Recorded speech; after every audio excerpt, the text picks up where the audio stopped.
And welcome in to the Marvin F. Wilson Stadium at the Prince George's Sports and Learning Complex for tonight's high school football matchup between the DeMatha Catholic Stags and the Life Christian Academy Eagles. I'm Corey Puffett, joined by Scott Sicko in the booth. How you doing, Scott? Good, Corey. How's your night going? It's going pretty well. We got everything set up pretty early, and we are ready to go. We got a bunch of student workers. We'll go through them a little bit later on in this broadcast.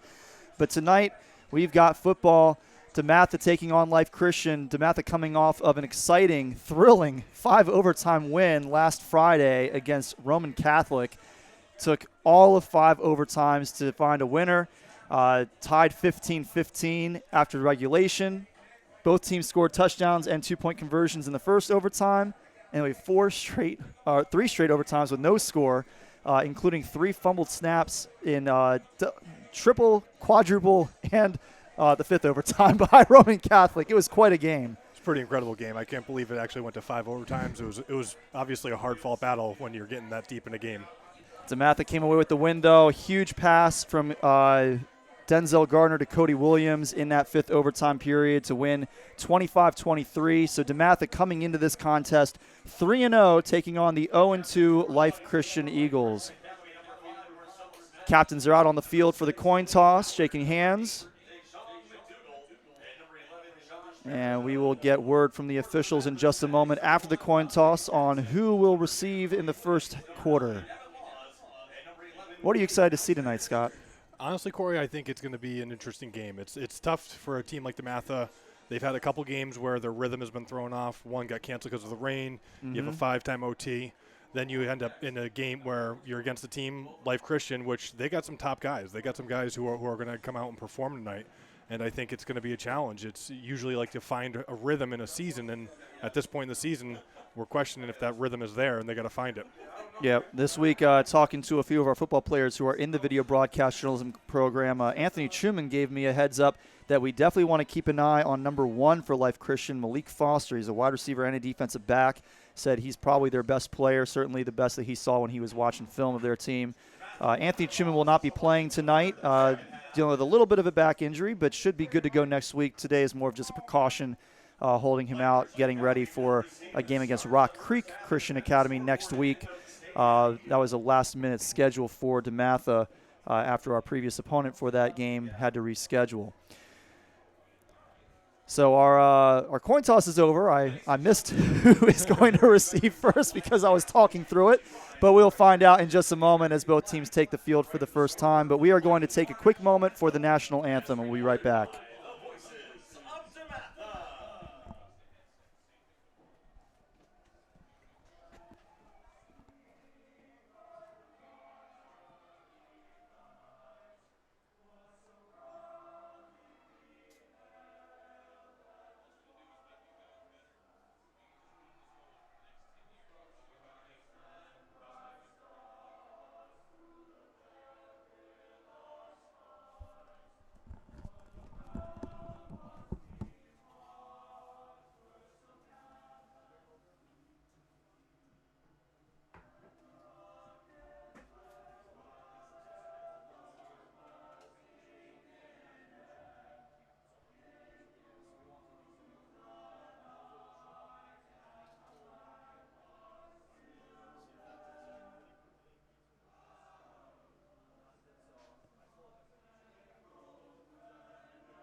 Got a nice view of our student section during the national anthem there from our new field camera.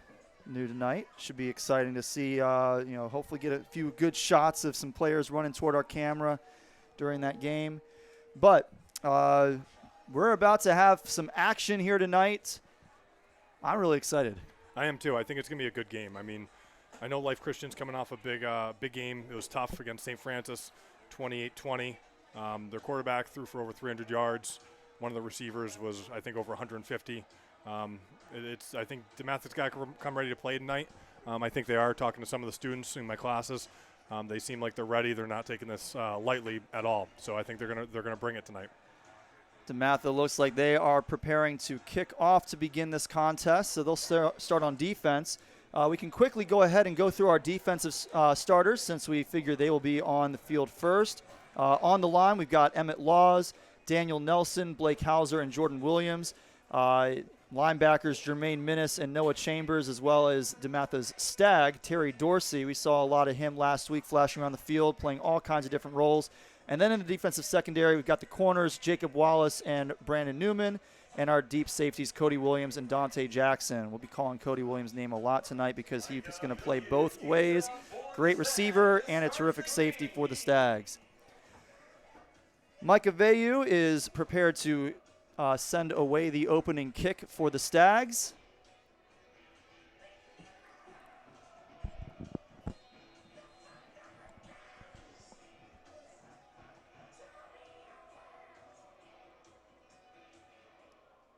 And we are off from the PG Sports Learning Complex. A deep kick is going to sail almost all the way through the end zone.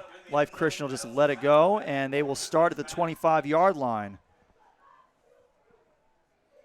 This is a really important part of the game, Corey. Honestly, DeMatha needs to come out and send a message immediately on this first possession here. Defense needs to make a tough stand and try to get that ball back so they can get the offense rolling.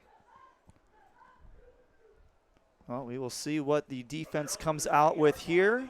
Life Christian huddles up and take their time getting to the line for this first snap.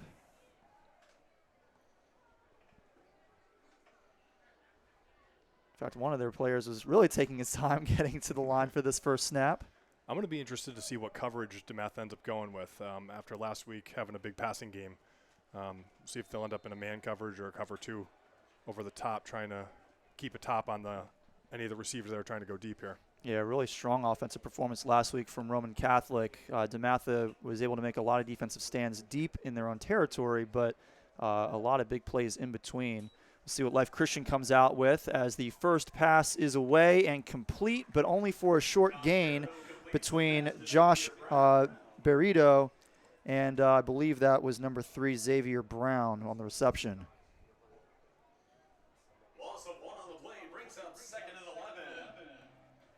So, in fact, the pass went behind the line of scrimmage, so a loss of a yard will bring up 2nd and 11.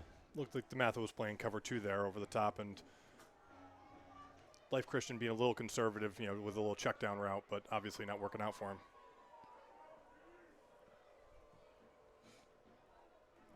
Second down, the safety's only about 7 yards deep for DeMatha. The handoff and nothing doing as he is swallowed up at the line. Great job by the defensive front for DeMatha. That was Malik Foster, number 1.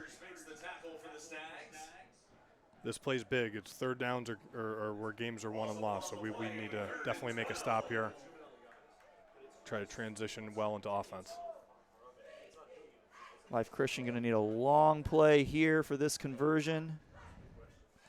Although last night in that Thursday night football game, there were a few situations where the Giants had the 49ers in third and pretty long situations, and twice in a row, checkdowns near the line of scrimmage resulted in first down. So we'll see what Life Christian does here. They're going to air it out. Deep pass and a terrific catch down along the Life Christian sideline. That was number 6, Khalil Coward. They ran an isolation play on that. They went trips right, had the 3 players just run curls, keep the coverage out of it, and basically went one-on-one with Khalil Cowder there, seeing if he could make something happen, and obviously he did. That was one of those plays. There was a little bit of hand fighting there between the receiver and the defensive back. I wouldn't have been surprised if he had not hauled that in, if an official might have stepped in and called a pass interference, but just a terrific play by Coward to haul that in. So that sets up a first down near midfield for Life Christian, about a yard shy of that midfield marker. Screen pass out wide. That was Coward again. He's going to be tackled after a very short gain just across midfield.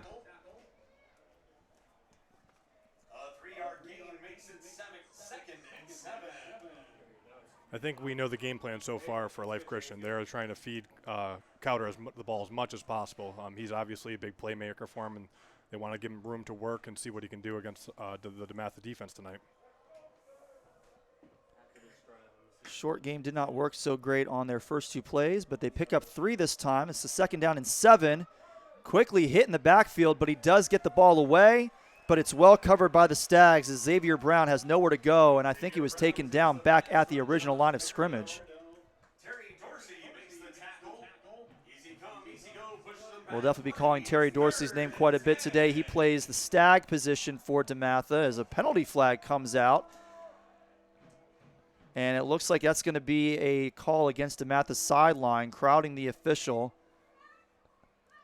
But there's just a warning for right now. So just a sideline warning this time. Ball does not move. It'll be 3rd down and 10 from the 49-yard line. I will say, judging from that last play, the quarterback's not going to have a lot of time to get the ball away now tonight. So they got to make some quick passes and try to get that ball off fast. DeMatha's going to pull number 3, Jacob Wallace, just a little bit off the line. That's going to give a little bit of space underneath for number 12, Jeremiah Rogers, to haul in the pass along the sideline, but he only got about half of what he needed, and it's going to set up a 4th down for Life Christian at about the 45-yard line of the Stags. You could see on that last play, Corey, they definitely weren't going to give the quarterback any time to get the ball off. They brought a blitz down the middle. They didn't want a repeat of the last 3rd down where Crowder was able to get out and create some separation and make a good catch. So early game decision, Life Christian is not going to risk it. They're going to set up to punt this away, or at least they're bringing in the punt unit. This is Tucker Thomas, number 27 for Life Christian, set to punt it away. Seems like they're having some confusion with the special teams here, too. We got to keep an eye on that play clock. Yeah, Mateo Becker, number 77, was brought in off the sideline and then immediately sent right back.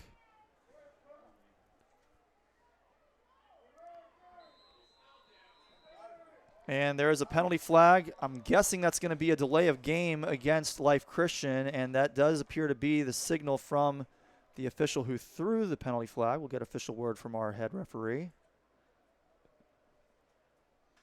Perhaps they got a timeout called before the penalty. I'm surprised there if they called a timeout. I know coaches a lot of times will, if they have a punter that can get the ball downfield, they actually give them a little more room. They want that 5-yard penalty to be able to give them a little more room to play with so that it's not going to be a touchback instead of burning a timeout this early in the game. Yeah, I'm waiting for the official call, and they are calling a delay of game on Life Christian, so they're going to move it back to the 50-yard line. It'll be 4th down and 9, and that should also mean that the play clock never stopped. So they have to rush back on the field, and they're going to need to get this play away pretty quickly if they don't want another 5 yards.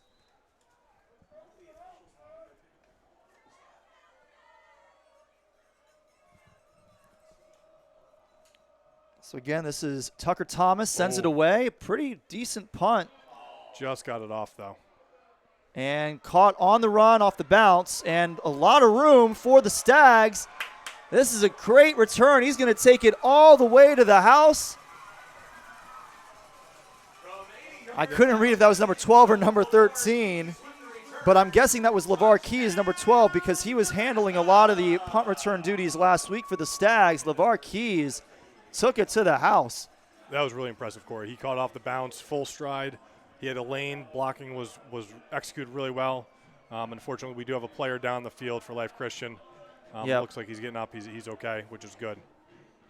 Yeah, the trainers are going to head out. Just take a look at him. Hopefully nothing serious. But what a play by LeVar Keys. Caught on the bounce. Ball, it was a pretty decent punt. Just barely got it off. Ball bounced about 5-6 yards in front of Keys, and he was able to run up, catch it on the run, kept his eyes upfield, and found where the blocking was. Took it all the way. So DeMatha does have a call against him, so. Roughing the kicker. So that is not going to be, I don't believe that's an automatic 1st down in high school football. In professional football, roughing is. Running into the kicker is the 5-yard variant that does not result in an automatic 1st down. But I never saw the flag come in. Did you? I didn't. No, I completely missed it on the way in. The kicker was one of the players down that seemed to be a little injured. We'll see if he's feeling well enough to come back out and kick for him. Yeah. Oh. It is a shorter conversion here, but this is basically where the ball was on the when they took the delay of game. And they are helping off number 71, Judd Carlton. He is their center and their long snapper. And he needs some help getting off the field. So not a great sign there, and certainly losing your long snapper is going to put you at a disadvantage in the punt game. They are bringing back out Tucker Thomas. And it looks like number 7, J.J. Henderson, who is listed as a defensive lineman. No, Henderson is not going to be the long snapper here. Instead, it looks like it's going to be number 73, Olaf Tillman, who comes in as the long snapper for this punt. And a very high snap, and then an equally high kick. Better blocking that time. And well covered downfield. Number 28, Tremaine Reed, got down there and forced LeVar Keys to call for the fair catch. And DeMatha's offense will come out for the first time at the 20-yard line. Let's talk about our offensive starters here. We've got our quarterback, Denzel Gardner. On the offensive line today, starting is Therese Davis at left tackle, Ashton Booker at left guard. Our centers, Isaiah Minder. On the right side, we got Zion Smith at guard and Mason Lindsay at tackle.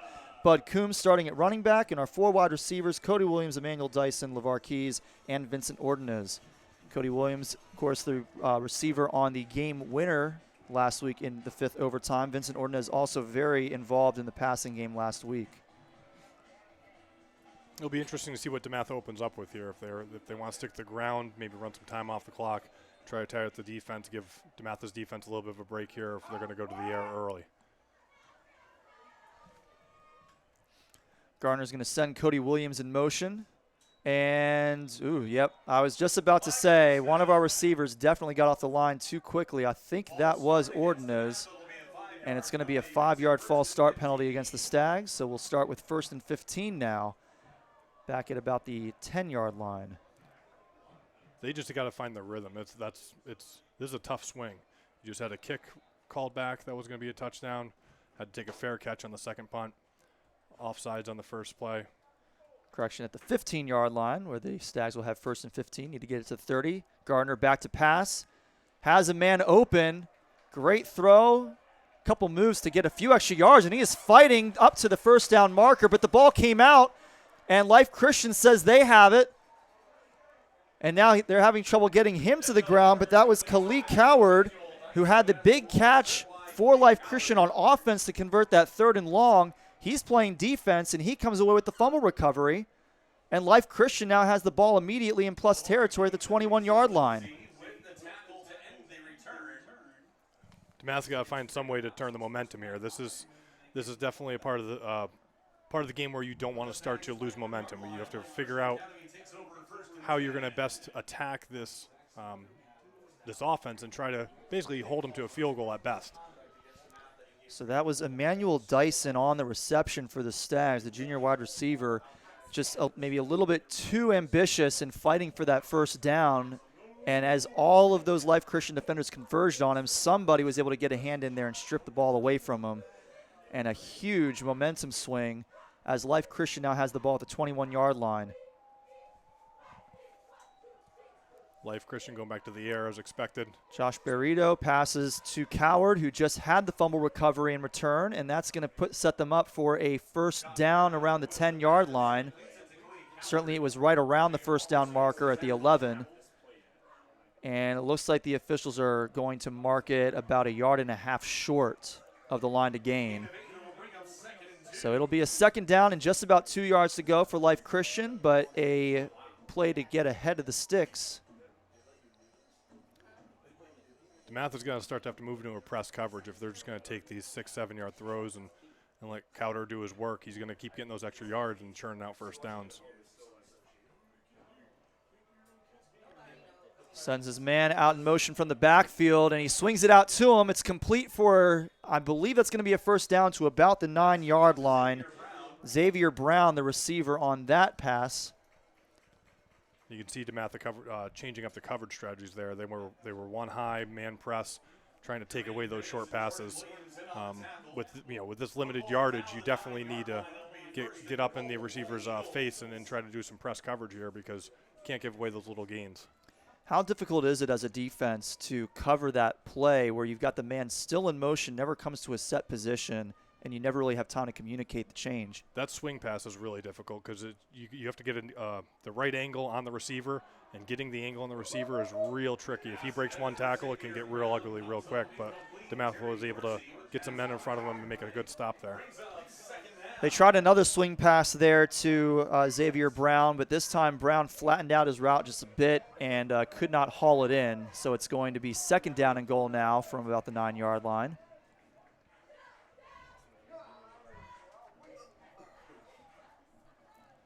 I wouldn't be surprised here too, Corey, if you start seeing DeMatha bringing a little bit more pressure up the middle, trying to make the quarterback a little more uncomfortable. Yeah, they got to Barreto a couple of times on that last drive, but they haven't brought as much pressure on their last several offensive plays. They're moving back into that two-man high or too high with trips over there. And sure enough, the pressure came right up the middle, and Barreto just had to get rid of it, threw it out of the end zone. Coward, once again, the intended receiver. And I believe that was Dante Jackson, number 1, who had the coverage. The ball was uncatchable anyway. So we're going to have a 3rd down and goal now from the 9-yard line. These are swing plays here, right here, Corey. I mean, if you can get this stop and hold them to a field goal, it really resets the momentum of the game. DeMatha needs to find something that's going to work here and get some pressure on the quarterback again, so that they can't get that ball into the end zone. We got a signal from the official, something regarding the clock potentially, but it looks like we are all set. So here we go, 3rd down.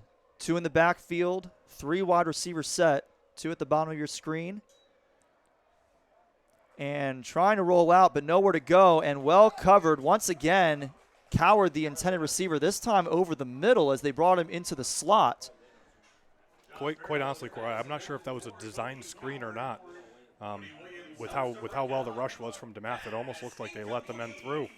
But honestly, the offensive line wasn't in position to make the screenplay happen. Yeah, and it looked like he was trying to get it to Coward. I think Coward may have been trying to run a pivot route there, but there was no time to let that play develop. And now we're going to have a field goal situation for the Stags. They actually have a different kicker in for the field goal, so they have 2 separate kickers on their roster. This is going to be Zach Slaughter for the attempt. Again, some more confusion with the special teams here. This can become problematic for a team. And the field goal is good. So we've got a 3-0 lead for Life Christian Academy here.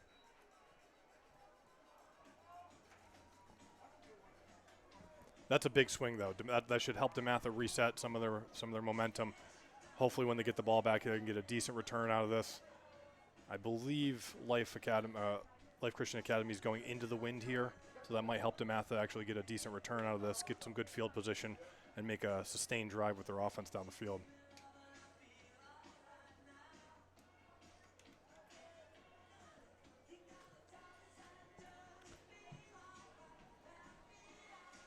So I think we may be overtaxing my my hotspot that we are broadcasting from, because we're having some issues with the wired connection for our internet. So we're going to turn that off, and hopefully that will maybe clear up some of those issues.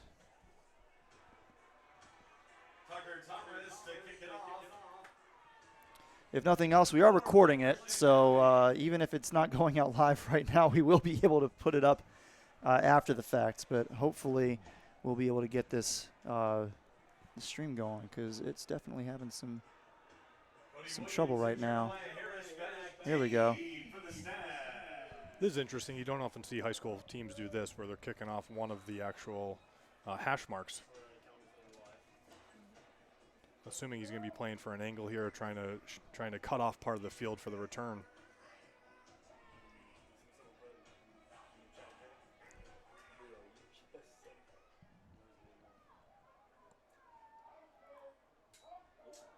And the kickoff return, it's muffed, but picked back up and still going to get back to the 25-yard line.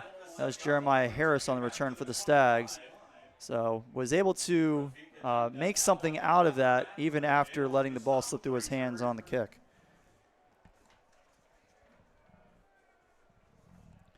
Apologies for the issues with the stream at the beginning of the game. It looks like we are all set now. We do have it recording, so if you missed that, what has gotten us to 3-0. Pretty solid defensive drive at the start of the game for the Stags, but then on the second play from scrimmage, the first play from scrimmage for the Stags was a 1st and 15 after a penalty. A fumble near the first down marker gave Life Christian the ball at the 21-yard line, got down to 1st and goal at the 9, but couldn't make anything of it and had to settle for a field goal. We do have the game recording, so you'll be able to go back after the fact and you'll be able to see everything when we get it uploaded to DM Stags TV on YouTube. Penalty to start this drive, this time against Life Christian, so DeMatha gets a 1st and 5 for their second offensive play from scrimmage. A screen pass from Denzel Gardner to, I believe that was Vincent Ordonez, and he's going to take it up for just over 10 yards and a 1st down. That was really well executed, too. Linemen were able to get out to their blocks real quick. Plus, having that 5-yard false start, that's a huge, really a mental, helps you mentally on offense. It's always easier knowing you only got 5 yards to gain there. So on 1st and 10 from the 41-yard line, Gardner throws again, got another completion, starting the game 3 for 3. And, wow, what a slip tackle. He's running up the sideline. And that's going to be a touchdown for the Stags. That is a way to respond right there, Corey. Coming out, easy screen pass, get that 1st down, then having a receiver make a couple moves on the second passing play of the drive and taking it all the way to the house. That's huge. LeVar Keys had a punt return touchdown called back earlier in the game on a penalty. This time, no flags on the field. That one's going to stand for LeVar Keys. That's quite a way to respond. He wanted that touchdown either way, any way he could get it. Well, he got it, and DeMatha takes a 6-3 lead pending the extra point by Micah Veyu. Those were some pretty impressive moves, too, making 2 defenders miss on his way to the house.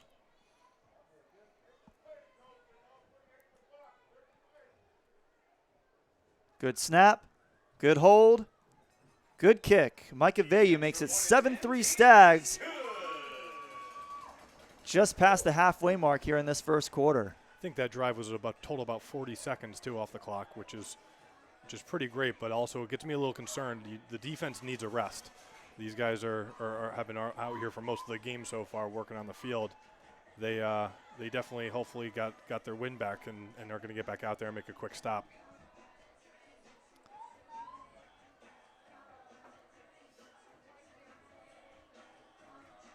Well, DeMatha will get set to kick this one away.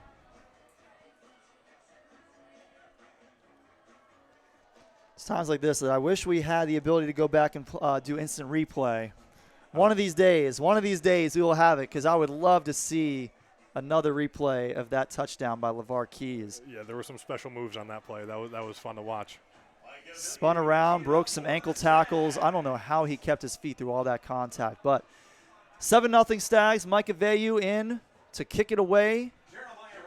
His first kickoff of the game, the opening kickoff, went almost all the way through the end zone for a touchback. And we'll see where he deposits this one.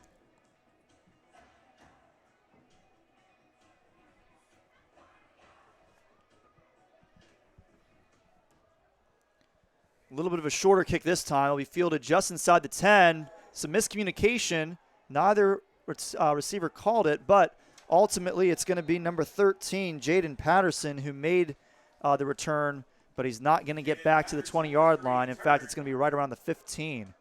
Good coverage by DeMatha there. It almost looked like the kicker intentionally got some extra air under it, let the cover team get down and get a stop inside that 20. I mean, those are the two ways you want to kick it. Either put it all the way through the end zone or give your coverage team time to get down the field. So he's done a little bit of both here in the early going tonight. Bit of a windy night. We're expecting some rain later in the evening. Hopefully we can make it through the game and through our breakdown of all of our equipment before that happens. But honestly, with the wind, I'm surprised that both teams are going to the air quite so much. Typically, you see a little more of a ground game when you do have this much wind going. Yeah, Bud Coombs has not received a handoff yet for the Stags. None of our running backs have. Every single play has been through the air for the Stags, and all but maybe 2 plays have been through the air for Life Christian. They were about to go to the ground again here, but that play is blown dead by the officials for encroachment against DeMatha. So it'll be 1st and 15. It's now 3 drives between the 2 teams that have started with a 5-yard penalty. Those are just mental errors, Corey. Those are something that they shouldn't have to worry about. They should be eliminated at this point in the season. Those mistakes that they can cause real problems down the road in the game. Yeah, especially when we get to our conference schedule. 2 weeks from today, we play our homecoming game against Gonzaga. 2 weeks after that, another home game against St. John's. That game, of course, will be on ESPNU. Talk about our upcoming broadcast a little bit later on in the game, but here we have another offsides by DeMatha.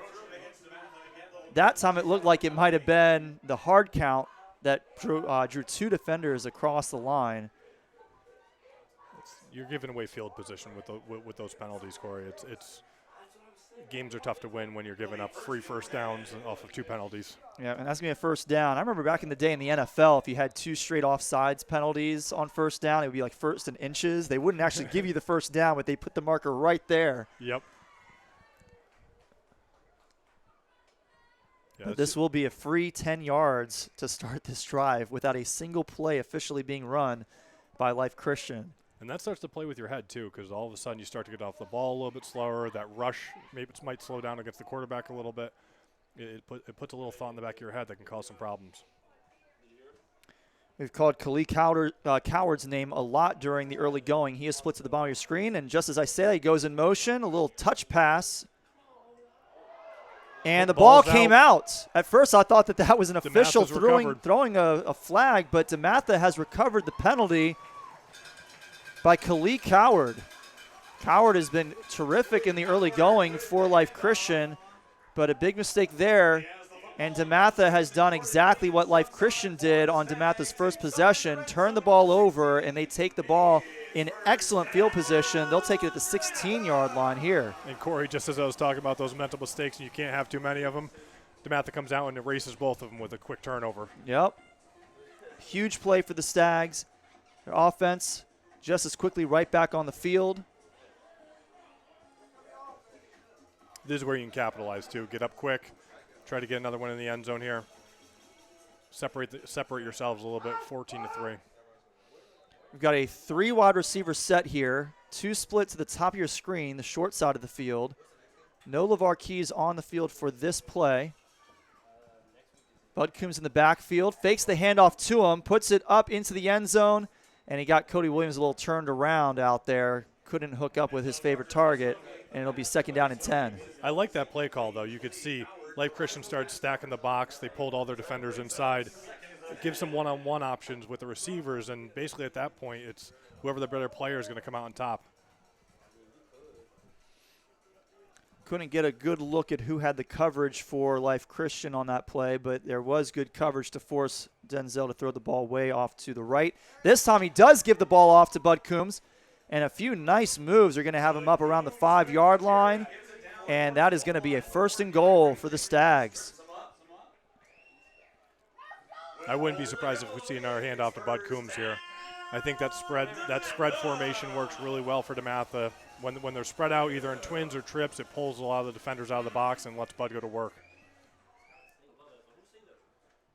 4 receivers here. Sends one wide. That's where Denzel wants to go. He slipped through one sack attempt, and he gets it to his receiver, but the official is saying he was out of bounds. It looked like he maybe could have gotten 1 foot down, but Bud Coombs almost hauled in a touchdown reception. Really nice job by Denzel Gardner in the backfield there, Scott. Yeah, to avoid that sack, that was pretty athletic. And even the catch was impressive. It was just getting that extra foot down. He probably need an extra yard or so to make sure his foot stayed in. Only 1 foot required in high school ball, which is why I thought maybe he could have gotten that, but the official did not think so. So we'll set up for a 2nd and goal from the 5. And the handoff is to Coombs, and great blocking up front opens up a hole on a counter run. Bud Coombs with the touchdown. Not to use a comparison, Corey, of when we were younger. It might be too old for kids these days, but looked like you could have drove a truck through that hole. that was some pretty impressive blocking from the lineman up front. That was great. Even from the booth up here, I could see the end zone. I think I could have made the run. Oh, yeah. Yep. No, we saw daylight just spread open right there in the middle of the line, and Bud Coombs couldn't miss it.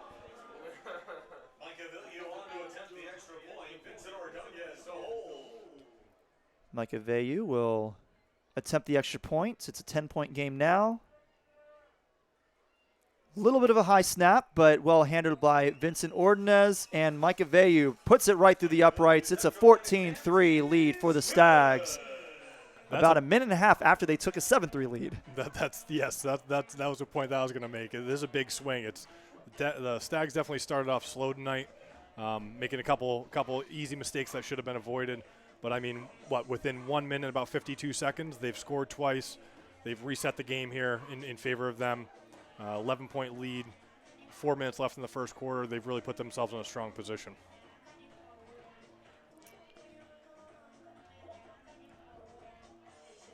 We're hoping for a little bit of a quicker night, but so far this is a long first quarter. But DeMatha playing pretty well after a struggle at the beginning of the game. Really, it was that that fumble on the first offensive possession. That was the big thing. But DeMatha has settled down on offense since then.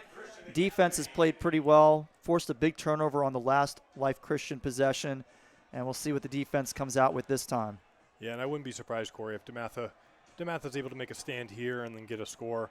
If we start to see the clock wind a little bit faster, maybe we avoid some of that nasty weather at the end because they stick to the ground game a little bit more. Both teams have been airing it out quite a bit, which is, again, has been surprising with the wind out here. But it's been working for both teams so far. That field goal for Life Christian is going to force DeMatha to need an additional score to force a running clock. Running clock comes into play when there's a 35-point lead. But Micah Vayu, back to what he did on the opening kickoff, puts it through the end zone for a touchback. And that will set up Life Christian for a first down and 10 from the 20-yard line. I believe I said the 25 earlier on. I forgot that we have not moved to NFL rules in high school ball. They still start the 20. Not quite yet. They haven't given them that advantage just yet. They still like the kickoff returns in high school ball, I guess. Yeah, I think you just have fewer touchbacks also in high school, so they haven't been that generous just yet.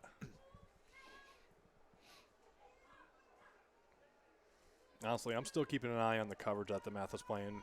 With the receivers that Life Christian has, they do have a couple guys that can all of a sudden start making some explosive plays, and DeMatha needs to keep an eye on them and make sure that they have coverage over the top to help. Yep, Khalid Howard has shown a lot of explosiveness so far in this game. I don't see him on the field right now for Life Christian, though. Looks like DeMatha's playing cover 3 here. Yep. And the handoff up the middle, out of the shotgun. Not much room to run. Got back to the line of scrimmage. And it doesn't look like he got any more than that. So it'll be second down and 10. Nice play by Noah Chambers to get in there and clean it up. But a lot of bodies closing in on the offensive line, not giving any room to run for Life Christian.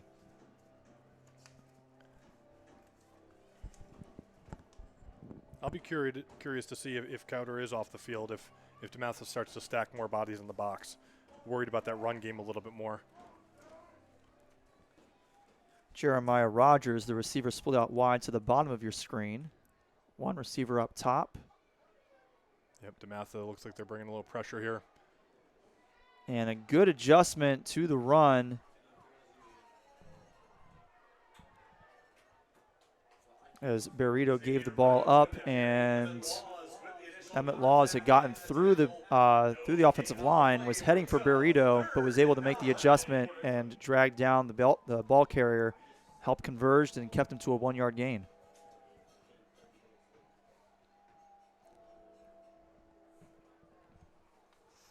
Life Christian's almost going to be forced to go with a pass play here, being third and about 8, 3rd and 9. They're going to have to try to move that ball down the field. I wouldn't be surprised if they go back to that play that they had where they got the first down, trying to get Cowder isolated by himself, see if he can make some action happen one-on-one, create some separation. Nope, they come out in twins. Yeah, 4 wide receiver set.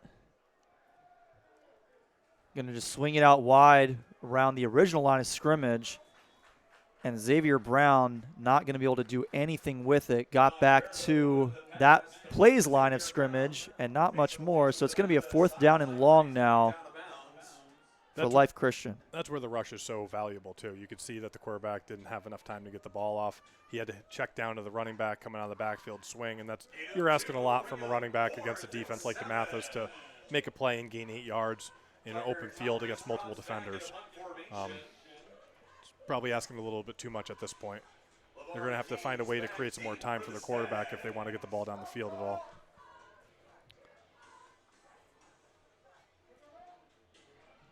Again, some more miscommunications here on special teams for Life Christian. Yeah, I'm trying to see who is handling the long snapping right now. With their primary long snapper still not back in the game, Judd Carlton was hurt earlier on in the contest. Better snap that time from the long snapper. High, short punt. LeVar Keys steps up, and he's just going to signal for everybody to stay away. And that's going to take a Life Christian bounce and roll, and it'll be covered by Connor Radcliffe just past the 45-yard line. So the Stags will have a little more than 55 yards to go to pay dirt.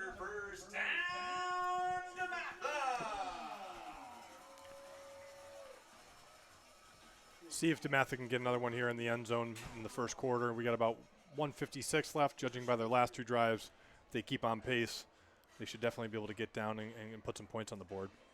I'm going to have to look again when, assuming Life Christian has another punt in this game, because I believe that number 12, Jeremiah Rogers, who is listed as a wide receiver and a kick returner, was the long snapper on that last punt. You'd be surprised. A lot of times skill players are actually quite good long snappers. They have the hands for it. They have the touch with the snap. Long snapping is a different beast. Gardner almost draws the defense off sides. A nice catch by the defensive lineman to avoid coming across as Bud Coombs takes it off right tackle, and he is going to have a first down past the Life Christian 45-yard line. Again, great blocking by the offensive line there. Just opening up that right side. Coombs using his speed to explode around the corner, getting that first down pretty easily. Of course, DeMatha a few years back had a very good long snapper of their own, Ethan Goff, now long snapping for the University of Maryland on Saturdays. And 2 flags coming out here to blow the play dead. False start on DeMatha. Little movement out of the backfield. And that will push DeMatha back to about the 50-yard line. Speaking of wide receivers who make for good players in other positions, DJ Moore, of course, a very famous example of a wide receiver who was also the kicker for his high school. They can do it all. I mean, you had Chad Ochocinco trying to be a place kicker at one point? Yeah, I remember that. He's out there pregame. He was actually making some field goals during the pregame. Pass over the middle, just a little bit wide. That was the right read. That's a tough play. Ball straight down the middle. The receiver's trying to fade into it. Tried to make a diving catch, and unfortunately just kind of went through his hands. Yep. Vincent Ordonez was the receiver running that slant route. Just couldn't quite extend himself enough, as Denzel put it, too far out front. But still a good look on that play. Targeting the open receiver. You definitely want to see that. 2nd down and 15 from the 50. I wouldn't be surprised if DeMatha goes to the run game here, churn out a couple of yards. It's been successful, getting about 8 to 12 yards a clip here, but judging by the formation, it might be a pass. Sends a man in motion. The ball is fumbled on the snap. The snap looked fine. Gardner just closed his fist a little too quickly maybe, and Bud Coombs is able to dive forward to recover it. Honestly, it looked like Gardner kind of knew where he wanted to go with the ball, and he started to look toward the receivers even before the snap got there. Again, little mistakes, false starts, missing snaps. These are things that can kill you if the other team decides to take advantage of them. It's going to be a 3rd and 17 now from the Stags' own 48-yard line. They need to get to the Eagles' 35. Gardner takes the snap, drops back, pressure coming, but he's able to slip through. He's going to run. He's not going to have the space, but he breaks one tackle, and now he's creating the space himself as he gets past the 30-yard line, and it's a first down for the Stags. That was will right there. That's all that was. He willed himself to break those tackles. That was an impressive run. That was a big first down right here, keeping the drive alive. Sometimes you just trust yourself to break those tackles because he did not have the space to get that first down. And now we've got another penalty coming in once again against DeMatha's sideline. And I believe you only get one warning, so they are going to mark some yards off here against the Stags. We haven't seen this be an issue so far this season. Honestly, I'm not even that familiar with the sideline penalties. If they restart the clock here after the penalty, the first quarter is going to be over at this point. They're not going to get a last play in. Yeah, and it looks like that is the case. The clock resumes. That takes us down to the end of the first quarter. Stags up 14-3, and we will flip sides of the field. And that's the score, and that's the end of the first quarter. So, Corey, while we got a break, I got to ask, how am I doing my first day on the job? You're doing excellent. You're bringing a lot of good knowledge. You're paying attention to the coverages that the defense is playing. I love that. That's the stuff I used to have to deal with, so that's what I care about. Well, you know, they say that tight ends are almost like the quarterback of the receiver corps because you really have to learn both how to, handle protections. You have to know what the offensive line is supposed to do. You have to kind of see what the quarterback sees there. But then you're also reading coverages. Now you're just flattering me, Corey. I need to slip you a 20 or something after this because you're being far too nice. Scott Sicko, of course, a very good tight end back in the day for the University of New Hampshire football team. Yeah, I was lucky to play there. I was lucky to be a 3-time All-American there. And then I got an opportunity to dip my toe into the NFL for a short time period. Yeah, got some time with the Cowboys. How was that? It was incredible. I mean, once in a lifetime experience. I knew my passion lied with education and teaching and everything like that. So I embraced the opportunity to be there for the camp. Played in the Hall of Fame game, which was an amazing experience. Unfortunately, got a concussion. Was released from the team. Had a couple offers for practice squad teams, but then I decided, you know what, this is the time for me to go get my master's degree in education, and that's what I decided to do. Oh, and DeMatha is very fortunate you made that decision because we love having you here. Kids love you. Excellent teacher. You taught the Serfois last summer on terrorism and extremism. That was the first Serfois I actually took as a teacher, and I enjoyed it so much that I decided to take this year's Serfois. But that was a really fun class. As Denzel takes the first snap of the second quarter, hands it off to Bud Coombs. And Coombs is going to take this up near the 20-yard line where he is finally bottled up. Number 5, Marcellus Nash, was in on the stop for Life Christian Academy. Again, great separation in terms of creating some space for Bud to run there. The offensive line's really pushing around the defensive line. And you're starting to see a little bit of that frustration come into the defense, too, after the tackle's been made. I wouldn't be surprised if the refs start to keep an eye on that, if the guys get a little too chippy. 2nd and 5 from the 21-yard line. Denzel fakes the handoff, quickly pulls it back, and is targeting Cody Williams, but a little bit off target there, throwing into almost double coverage. That was a little self-preservation right there by Cody. It was probably better off he didn't catch that one, honestly, as long as it wasn't intercepted. Yeah, he was going to take a big hit. Yeah, he had a safety coming down on him real hard, and his eyes weren't to the safety. That was going to get a little ugly. So we'll have 3rd down now. Gardner getting some signals from the sideline. 2 wide receivers split to the top of your screen, a couple of tight ends at the bottom of your screen.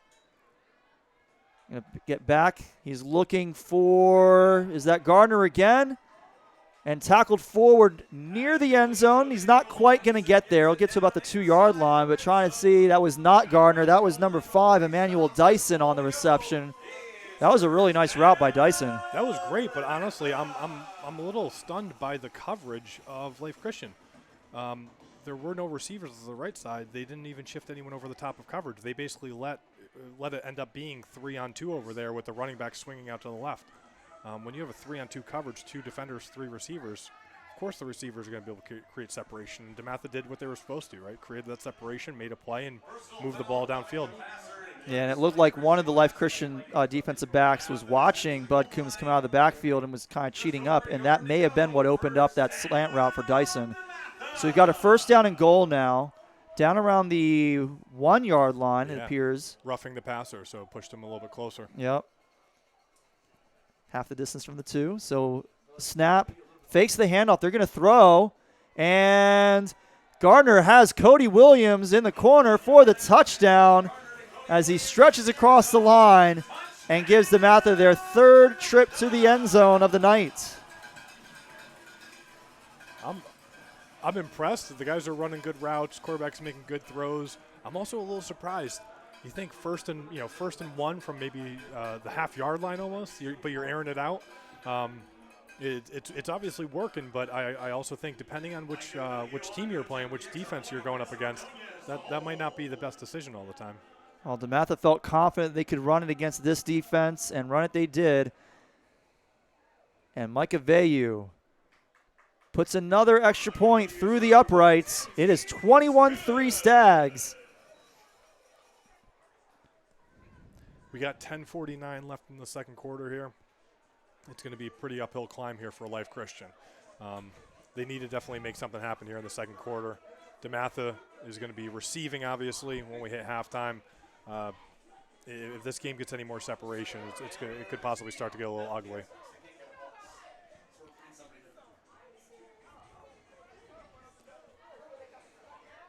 Well, DeMatha certainly would like to make this game ugly. Life Christian does not want it to get that way, so their offense is going to come back on the field, and we'll see what they can do. I'm not expecting a touchback here either, Corey. DeMatha's kicking into the wind. Yes, they are. I think you're going to see this ball. It looks like the wind's actually picking up a little bit. This ball might balloon up and give them a chance to return. This is probably where, if you're Micah Vayu, you want to go back to what you did on the second kickoff and try and get a little more air under it, at least give your coverage team time to get down the field, limit that return.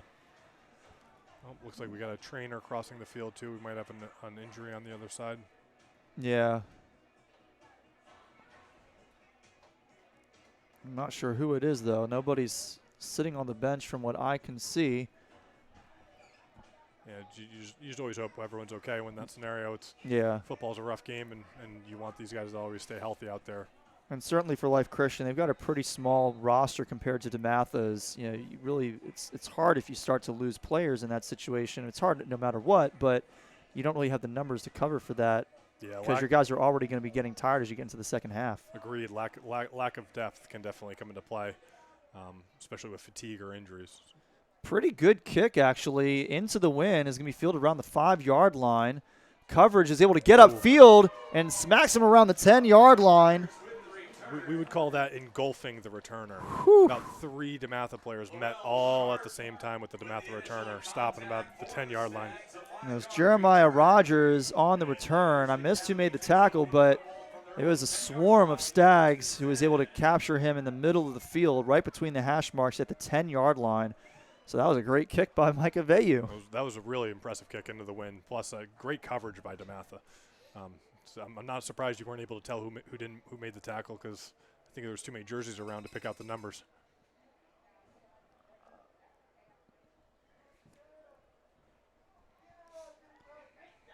Going with the win this time, Life Christian's definitely going to be airing it out here. They're going in twins. They have to move the ball down the field quick and get a score here. 4-receiver set for Life Christian. Burrito, quick throw and equally quick hit. That was Dante Jackson with the coverage. Jaden Patterson, the receiver on that play, picked up about 3.5, 4 yards. It'll be second down.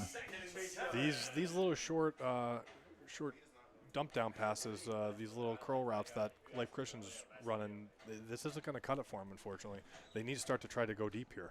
Yeah, it's one thing if you're having a really high success rate on them, but considering they haven't had that, they might get one play like that and then they throw an incompletion or they have a short run. You really need to start pushing the ball down the field at some point. So a second down and 7 snap. Once again, targeting the same receiver. Again, another successful play. Keeps them ahead of the chains, but it is going to be third down and short now. And maybe a bit of an unfriendly spot to Life Christian. I thought he might have had another yard on forward progress, but they're going to mark it at the 16-yard line. It'll be third down and 4. This is where, if I'm Life Christian, I'm taking a shot down the field. You've lulled DeMatha in with 2 short passes. Try to get a man, maybe do a little curl and go route. The issue with this, though, is DeMatha's still getting a good rush into the quarterback. I'm not sure if they're going to have enough time to run anything too deep.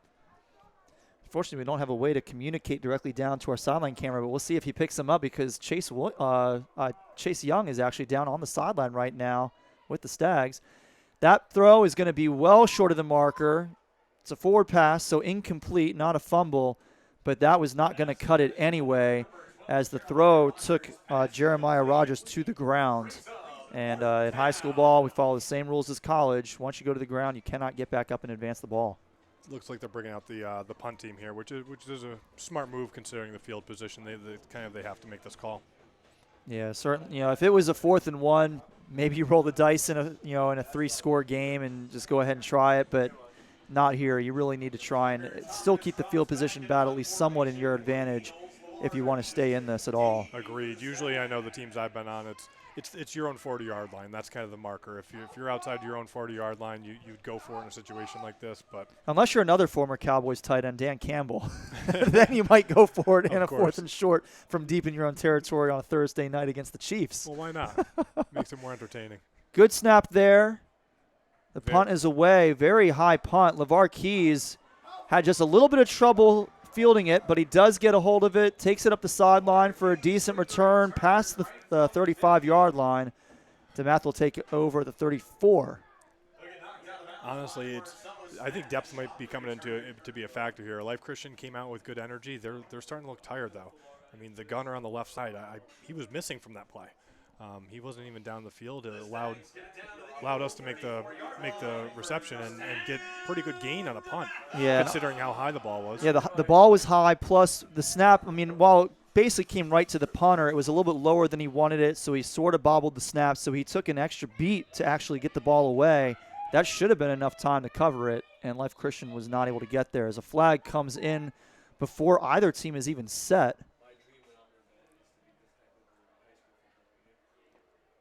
And that's actually just going to be a timeout. So an errant flag. It's a timeout taken by Life Christian.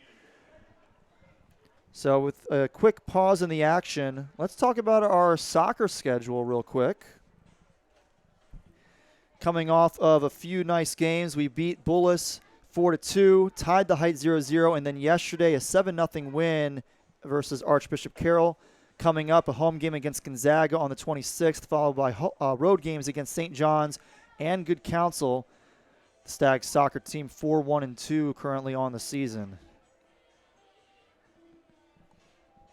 And you can see there on the sideline, Chase Young talking to Coach Brown, I think that is. Yeah, good job by our cameraman down on the field to capture him. Saw him down there, and there's one of our trainers. I don't know if she knows that she is live on the broadcast, but love to see the excitement.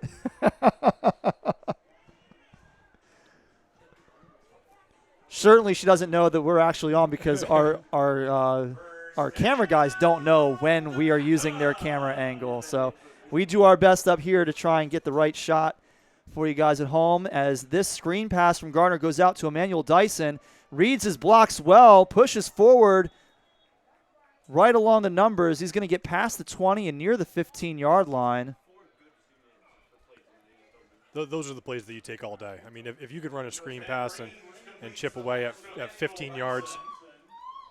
It looks like there's some communication between the officials. Once again, I did not see a flag, but maybe one came in because the head umpire is discussing with one of his colleagues. Yeah, well, I'm interested to see what the call is here. So you're pointing out to me down the sideline, Ben Raines was throwing the ball around a bit. And we've seen that throughout the year. DeMatha will send will have their backup quarterbacks throw around a little bit on the sideline just to stay loose. So that doesn't necessarily indicate that they're getting close to being ready to taking Denzel out of the game, but certainly if this game gets much more out of hand, then they may decide to sit Denzel for the rest of the game.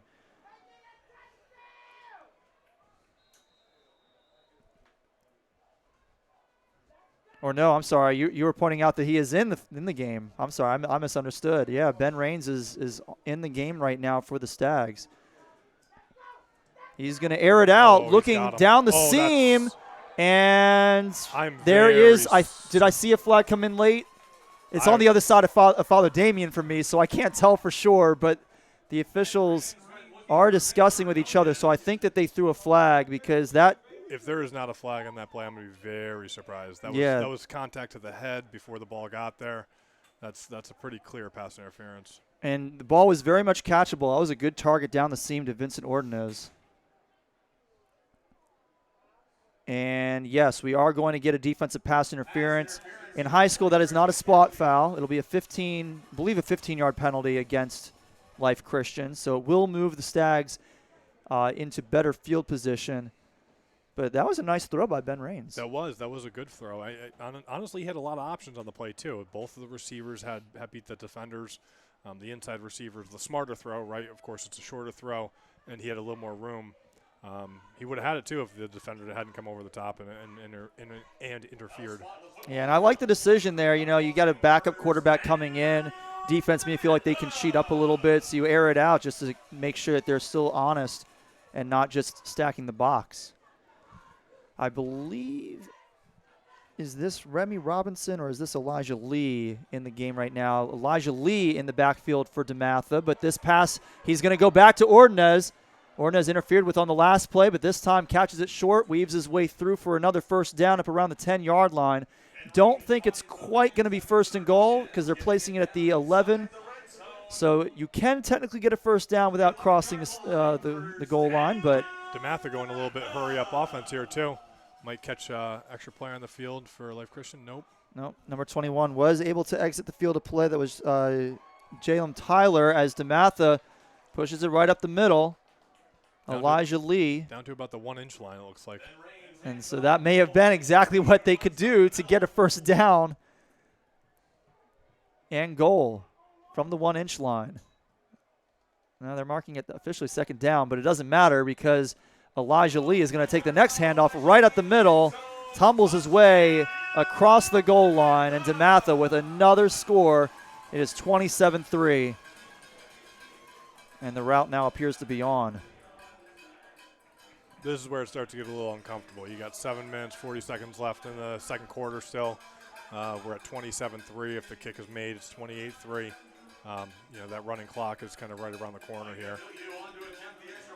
Yep, another touchdown and a field goal for the Stags would put us in that position.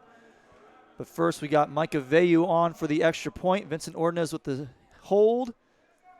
Rusher coming off the edge but didn't quite get there, and that is going to be a successful PAT, but a flag comes in late. Excessive celebration on DeMatha. Really, guys? Over an extra point?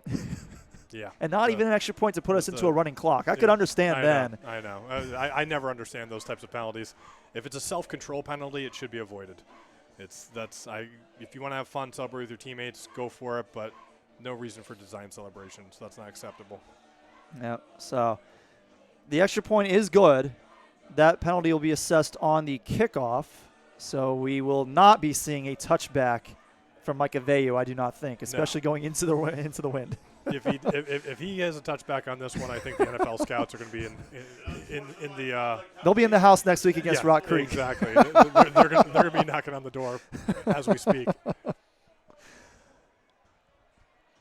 Honestly, with Life Christian's defense, I'm still mind-boggled. It looks like they're playing a lot of man coverage out there, and I don't think they can match the athletes on DeMatha. Not as you get deeper into the game and fatigue becomes more and more a factor.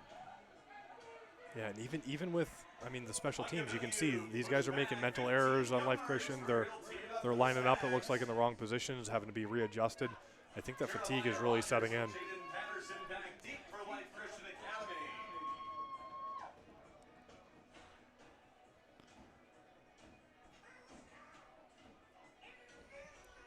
So Veyu set to kick off from his own 25-yard line this time. Deep returner back around the 21.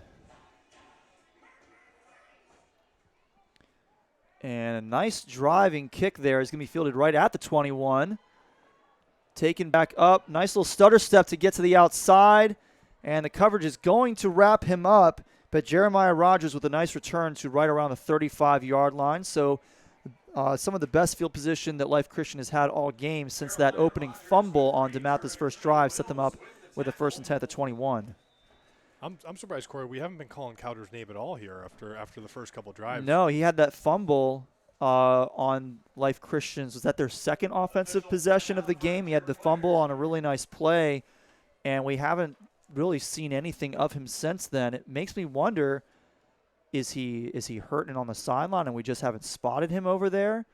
Is he in the doghouse because of the fumble? I can't imagine that because, he seems to be one of their more talented players.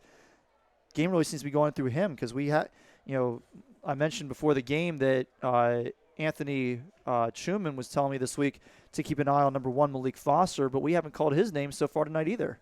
Yeah, I mean, in my notes I have Cowder definitely down as a potential disruptor, and also Xavier Brown too, number 3 as a possible disruptor against DeMatha here. Yeah, and we have seen quite a bit of Xavier Brown, mostly in the short passing game because he's been swung out of the backfield. But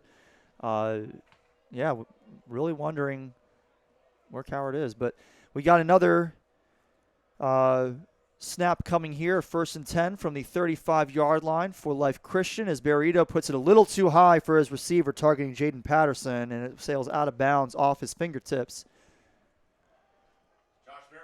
I think that was number 1, Dante Jackson, with the defense. They need to rethink the offensive strategy here. These short passes clearly aren't working out, but they just keep going back to them. And number 6 is on the field. Khalid Coward is on the field right now for Life Christian. We saw them successfully target him on a deep shot back on their first drive of the game on a 3rd and long. It was 3rd and 12 on that play.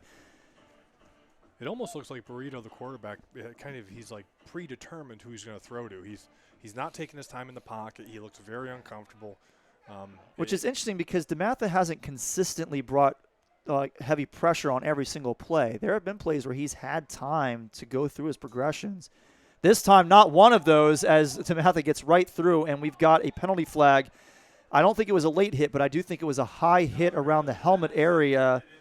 That's so tough as a defender. I mean, the rush is coming in full speed. You're getting past the offensive lineman. The arms were clearly up trying to block the pass. He wasn't trying to hit him in the head, but he did end up hitting him in the head. So you just got to kind of take your medicine on that one and understand that was an unintentional penalty. The throw was complete to Xavier Brown for a gain of about 3 or 4, but they're going to mark off another 15 yards from there, and Life Christian is across the 50 at the DeMatha 46-yard line with a 1st and 10. I mean, at this point, I wouldn't think it's unreasonable for them to bring in a tight end, add another person to protection if they're really that worried about the rush. Give Burrito a little more comfort in the backfield and then try to spread out their star wide receivers a little more and let them run. Coward split out wide to the bottom of your screen for Life Christian. Burrito back, and that's where he's looking, and a little low. Coward couldn't haul it in. It'll be 2nd down and 10, but his first target in almost an entire quarter of play. Yeah, that was definitely a catchable pass. It wasn't the best throw in the world, but he should have reeled that in. In a game like this, if you're looking to make a comeback, those are the ones you can't let go. Yeah, especially when you have positive position on the defender. I mean, he was able to shield the defender away from the ball. You just got to go down and grab that. Yep. 2nd down and 10. 3 receivers are going to be split out wide to the bottom of your screen for the Eagles. 1 to the top of your screen and a running back in the backfield with Burrito. Wouldn't be surprised if they're trying to do a little isolation here, one-on-one at the top. Nope. And instead, they're just going to hand it off, slip through some tackles behind the line of scrimmage, but he's only going to push forward for a gain of 1 or 2 yards. And we will have a 3rd and long for Life Christian. Looks like they're giving him about 2. Nearing the midway point of this 2nd quarter, DeMatha leads 28-3, and we've got a timeout for the Stags. Quick look at our recent and upcoming cross-country schedule. Coming off our first 3 meets of the season, ran at Trials of Miles where they placed 6th out of 12th. 2nd and 15 at the Chesapeake Invitational, a meet that they won last year. And then the RVA Relay is a very competitive meet with a lot of excellent teams, largely from Virginia, which is a distance running hotbed. But DeMatha held their own in that meet without their top runner. And coming up for the Stags, they're off tomorrow, but they've got the Glory Days Grill Invitational next weekend, followed by a very big meet, the Maryland Cross Country Invitational. A lot of the top programs in the state will be at that.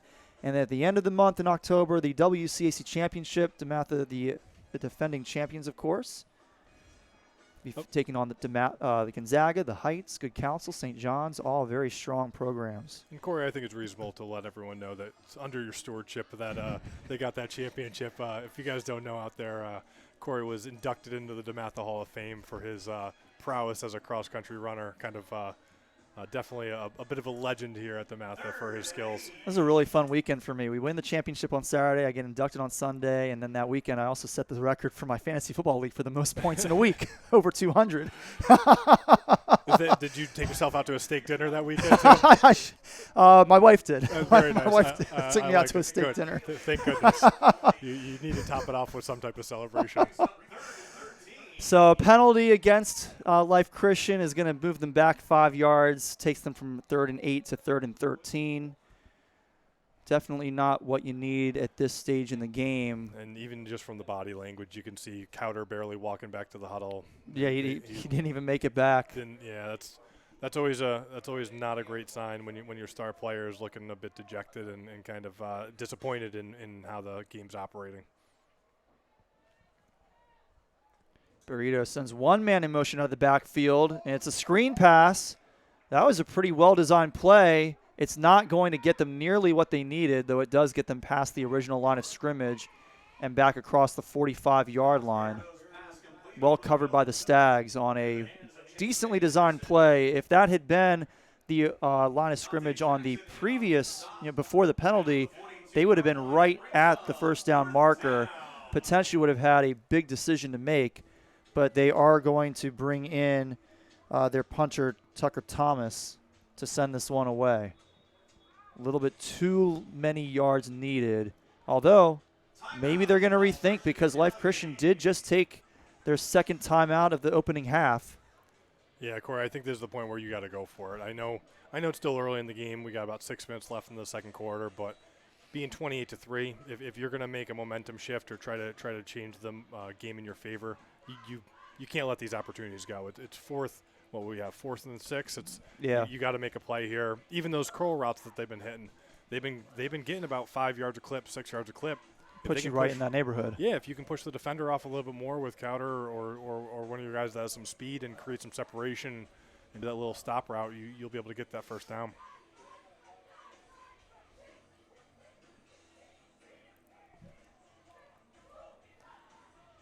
Life Christian taking their time in their huddle.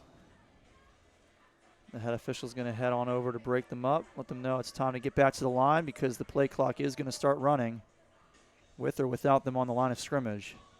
I did like that screen call that they had. If you're playing a team where you're definitely a little outmatched, you need to do something to create the defense to throw off their tempo. And they put that screen in the perfect place considering all of DeMatha's rush has been right up the middle so far in this game. So they just snuck their running back right through the middle, put him behind those rushing defenders.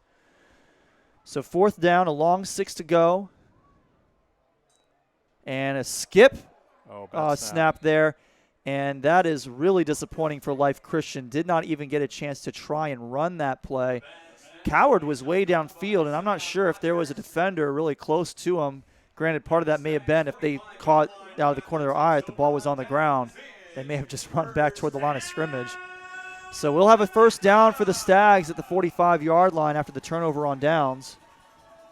It looked like they had a formation that was actually going to be in Life Christian's favor there. It looked like they were probably playing man coverage against Cowder, and if he could have made a couple moves there and be downfield and get open, that would have been okay for him. But, again, little mental errors, bad snaps, definitely changing momentum of the drive there for him. And after a touchdown in the last possession, no reason to go away from Ben Raines here in a 28-3 game. I do believe that that's Bud Coombs back in the backfield for the Stags, though. It's hard to see from the side because you don't really get a look at the number, but I believe that's number 7 down there. You had Elijah Lee in the backfield for the Stags during the entire last possession. He was the one who scored the touchdown from the 1-yard line. And here's the handoff. Running up the middle, that is Bud Coombs, and he's going to try and cut it back. The ball came out. I think he might have been down. We'll see what the officials say. The official is saying it's a first down. DeMatha down by contact. So no fumble there. Even though the score is showing DeMatha up 28-3, there's been a lot of mental mistakes by DeMatha, whether it's been offsides, false starts, fumbles. You have to have the mental strength to be able to to get over those penalties, especially when you're this late in the season. I mean, Yeah. that's first game, second game type stuff. Nice little screen pass to, I believe that might have been Remy Robinson running out of the sort of a tight end position there. He's going to pick up almost all that he needed for the first down, call it 9 yards. So it'll be 2nd down and 1. Life Christian's defenders, you can definitely see they're giving the wide receivers of DeMatha a lot more respect on this drive. They're playing off further. It looks like they're playing a lot of cover 2 zone, trying not to put any pressure on any one defensive back to cover one-on-one here, which they had trouble in the last drive. It's a gain of 10, first down, DeMatha. So they went ahead and gave him that extra yard, first down. Ball spotted at the 33-yard line. Ordonez in motion coming up near the line of scrimmage. He's going to split out, blocking for Cody Williams, who's going to take the catch, run up past the 23-yard line. So that should be another Stags first down. At this point, it just seems a bit like clockwork. Every play, I mean, even with the completions behind the line of scrimmage, they're still churning off 10, 11, 12 yards. Running a lot of very simple routes for Ben Raines, the backup quarterback.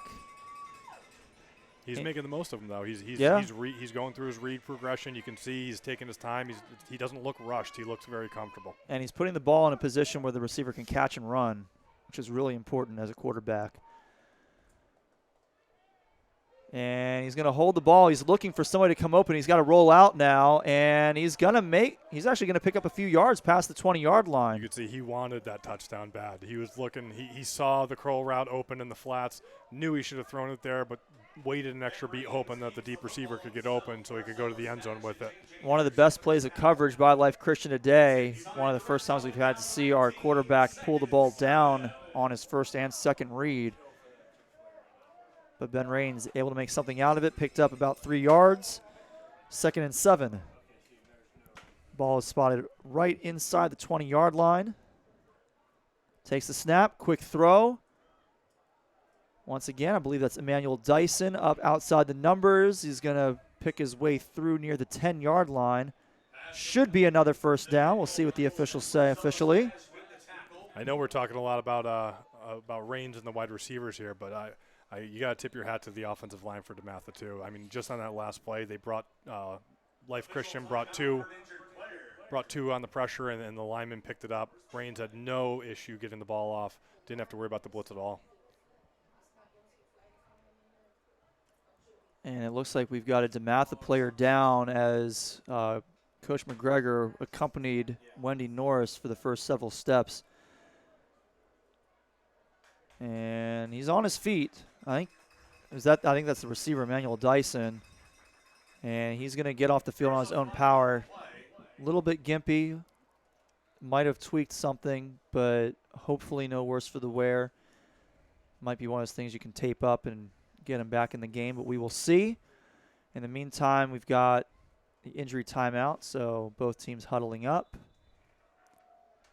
The officials now saying, let's go, let's go. It was not an official timeout. It was not a team timeout, so we got to get back on the field. Yelling over there at Luke Casey, our offensive coordinator. Also his first year as a faculty member at DeMatha, teaching some of our business classes.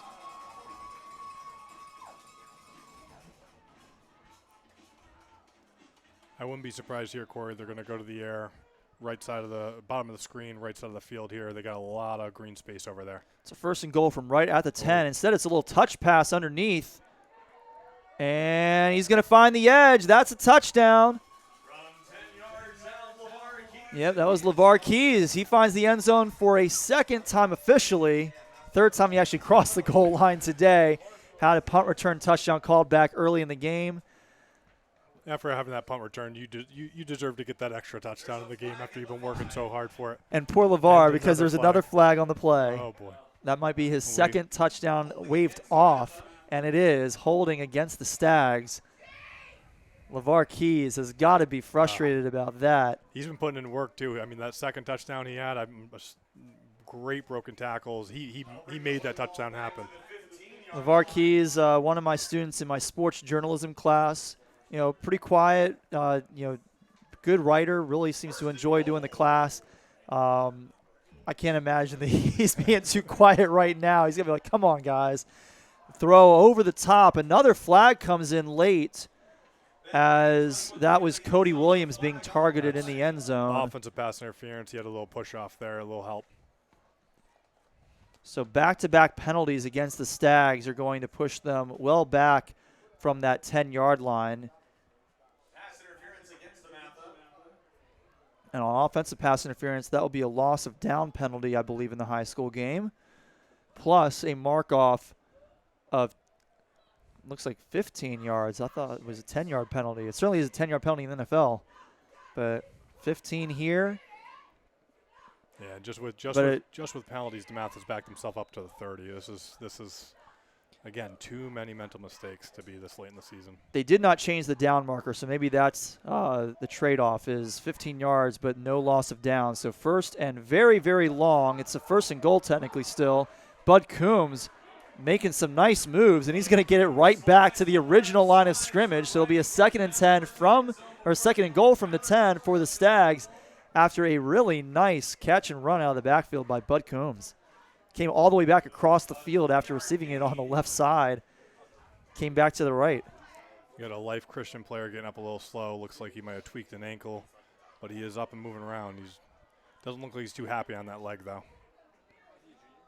No, but he is making it off the field under his own power. Not too much of a limp. Number 28 on my roster is Tremaine Reed. He's listed as a quarterback. I don't think that they may have a different number. May have mixed up the jerseys from what we have on our roster. That does happen occasionally, especially in high school. And we've got that looked like delay of game called against Life Christian, which is interesting. I mean, I guess, he's injured, but he got up and walked off the field, so technically you still need to get set. I'm not even sure. I'm not even sure if that was a delay of game penalty. He crossed his arms like delay of game, almost, but it was some sort of a procedural penalty against the defense there. Very curious, but it will set up now a first and goal instead of from the second and goal instead of from the 10. It'll be at the 5.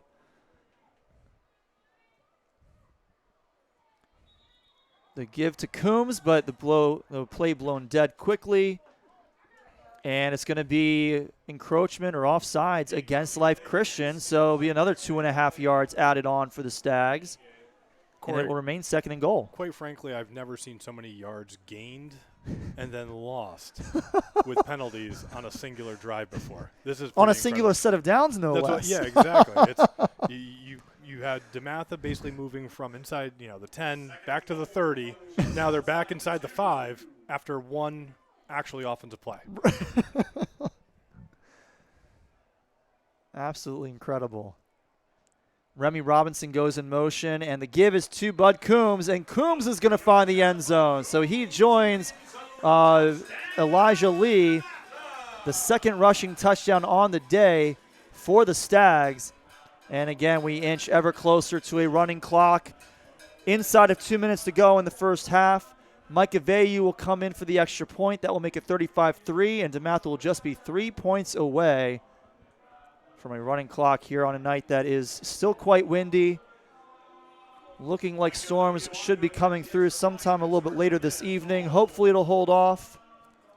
Corey, if that last play and all the run plays we've seen for touchdowns are an indication, I think we're probably going to end up with a running clock. Coombs could have almost walked into the end zone on that one. The offensive line is really putting in a great effort tonight and doing a great job moving around the defenders.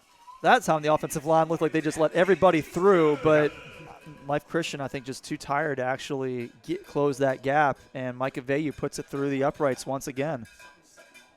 Yeah, you're starting to really see the energy level difference between DeMatha and Life Christian. Life Christian, you see guys with the hands on the hips. You see some guys limping around a little bit more. They're walking real slow. It's I think it's a physical fatigue as well as a bit of a mental fatigue right now. They're starting to lose the mental edge.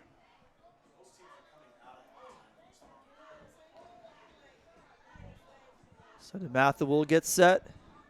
It'll be the 6th time that Micah Veyu has kicked the ball off, along with his 5 extra point attempts. So he's done a lot of kicking here in the first half tonight. He's definitely going to need to ice those legs over the weekend, I think. No excuses for not doing homework, though, right? Right. Might have to go down and talk to Coach O'Connor during halftime and just find out from him, what do you do in this situation? Like, how big of a factor is it when you're having to kick this many balls in just one half of football? I'm going to make a prediction here, Corey. I might be wrong, but I wouldn't be surprised if DeMatha gets another shot at the end zone before halftime here. Life Christian's probably going to go back to airing it out. If DeMatha can hold him to a 3-and-out here, they're going to get another shot at the end zone. Into the wind, put it right on the goal line. Life Christian barely able to stay out of the end zone to have the return attempt, but a big mistake to return it all because he just danced around behind the 10-yard line. Ultimately went back to the 5. Yeah, he came out to about the 10-yard line. The co-receiver, who's supposed to end up being the lead blocker there, actually paused at the 10-yard line. He froze. And when the returner who reached him put his hand into his back and decided that he should try to go backwards to get around the DeMatha defenders, and that was not the right choice. So 1:34 in the half. An hour and 20 in this first half. So definitely hoping for a running clock after halftime. And hopefully the officials will enforce a shorter halftime here tonight. Yeah, I think unfortunately that's usually, games by the air are definitely more entertaining, but the other downside is that you get a lot of clock stoppages. Yep. And we've had a lot of penalties too. And we're just going to get a handoff back near the goal line. Very dangerous. I believe the ball did cross back over the goal line, but they're going to go backward from the 5 to about the 1. Yeah, this might get ugly, turn it into a safety here. This might be a situation where they're just going to try and do a QB sneak, keep the clock running, try to get to halftime if DeMatha will allow them to continue to run it. This is one of those things where, what is the right move from a sportsmanship standpoint? Do you call the timeout, try and get the ball back and kick the field goal so that we can have a running clock coming right out of the half? Or do you not call that timeout because it would be disrespectful to try and run up the score? I have a sneaking suspicion that DeMatha would let him run out the clock here. I think DeMatha wants to get to the locker room, take a quick beat, reset a couple parts of their game plan, talk about penalties. I think the ball came out over there. Maybe, but doesn't look like there's going to be a change of possession. Yeah, I think this guarantees it right here. Yeah. Yep. We're inside of 30 seconds, so I don't even think they need to run another play. I'm pretty sure that play ended after the 40-second mark. So it is 3rd and 5 if Life Christian decides to try one last shot. But they are certainly taking their time getting to the line. They have not broken the huddle. We're under 10 seconds, so they are going to let the clock wind down to the half. And DeMatha will take a 35-3 lead into the intermission. Not a whole lot to say right now off that first half. We'll have a quick breakdown of that first 24 minutes of play when we come back from halftime. But we'll take a short break here from the booth. Thank you so much for joining us on DM Stags TV. We'll be back with you in about 15 minutes.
And welcome back into the booth here at Marvin F. Wilson Stadium at the PG Sports and Learning Complex. Corey Puffett with Scott Sicko getting ready for some second half action. DeMatha with a commanding 35-3 lead, just a field goal away from a running clock as we get set for the second half kickoff. DeMatha sent the first kickoff through the end zone, so they're going to be receiving here.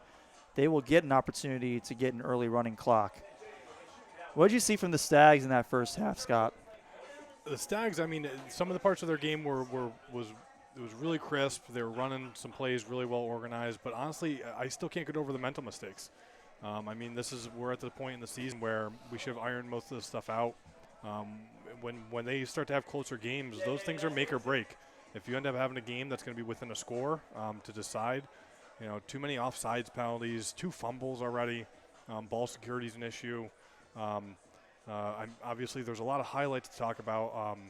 Bud's been running great. Yep. Offensive line has been doing phenomenal. Defensive line's been doing really good in terms of getting pressure on the quarterback. But those little mental mistakes become a problem. I was also surprised, Corey. I'm just watching the warm-ups. Life Christian, I think they had a countable number of players warming up. I'm not sure if they've just had too many injuries or if they're trying to save some guys, but I could swear Life Christian only had about 15 guys warming up, which is gonna really, really cause some even more problems for them in the second half if they're down to only 15 guys that are going to be, open to play for them. Yep, and hopefully for their sake, it'll be a quick second half. Get out of here at this point. I think a lot of your goal is just to get out of here with no injuries. Make sure you're ready for next week. I think we're going to see the clock moving a lot quicker here in the second half for a couple reasons. Number one, I wouldn't be surprised if we hit that running clock after this DeMatha possession, as long as no big mistakes happen. And then on top of that, it's looking like the wind's going to start to pick up, and we're going to start to get some rain here pretty soon. Yep. And if that's the case, the ball's going to be staying on the ground a whole lot more.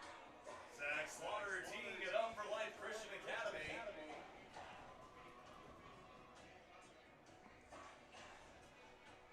So the Eagles will set to kick off, starting the second half. Got Cody Williams and Jeremiah Harris deep for the DeMatha, ready to receive the kick from number 18, Zach Slaughter.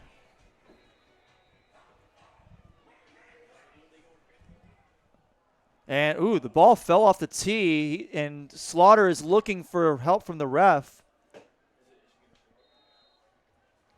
He wants a re-kick because the ball was falling off the tee as he approached it, and that led to just a little squib kick on the ground.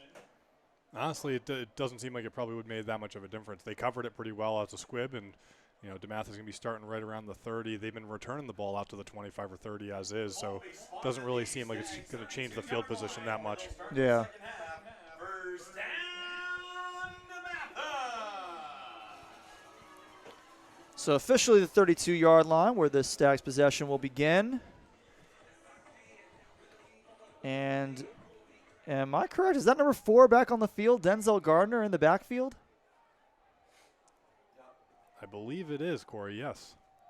So after, 3 possessions for the Stags? 2 possessions for the Stags with Ben Raines in at quarterback. Both result in touchdowns. Denzel's going to get a little bit of work at least here in the second half in a 35-3 game as the handoff is to Elijah Lee to the right side. He's going to pick up a nice gain along the sideline. I think he got about 6 or 7 yards. That's not totally uncommon, though. I mean, we're at the point now, Corey, where it's not quite a running clock yet. You do want your ones to get reps, right? You want them to be ready for next week. You want them to feel comfortable with timing and possession and everything like that. So it is an opportunity for him to get back on the field and run some probably simpler plays, some stuff just to move the ball down the field and hopefully get a score here. Fakes the handoff, rolls out to his left, and a nice throw to Vincent Ordonez right at the sticks. Should get the Stags a first down.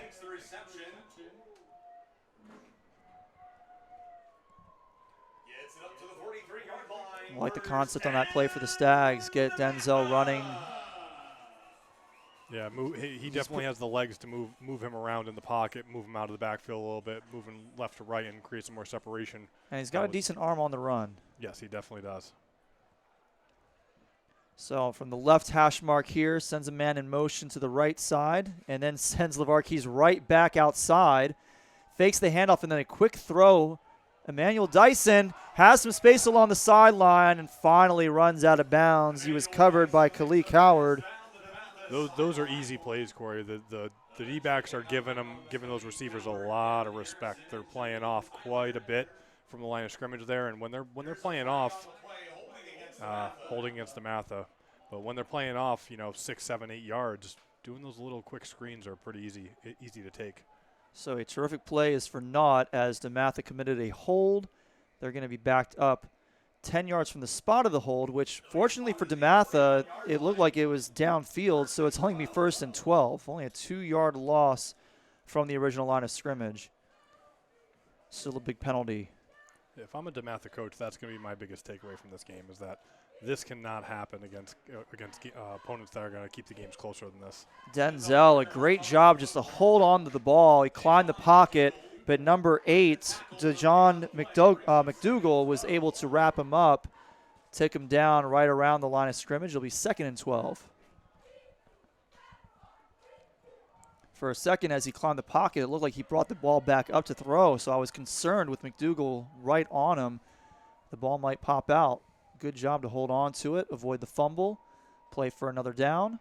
Yeah, that's that sixth sense as a quarterback. You have to know where the pressure's coming from, know when you have to pull that ball down and just take the loss at that point.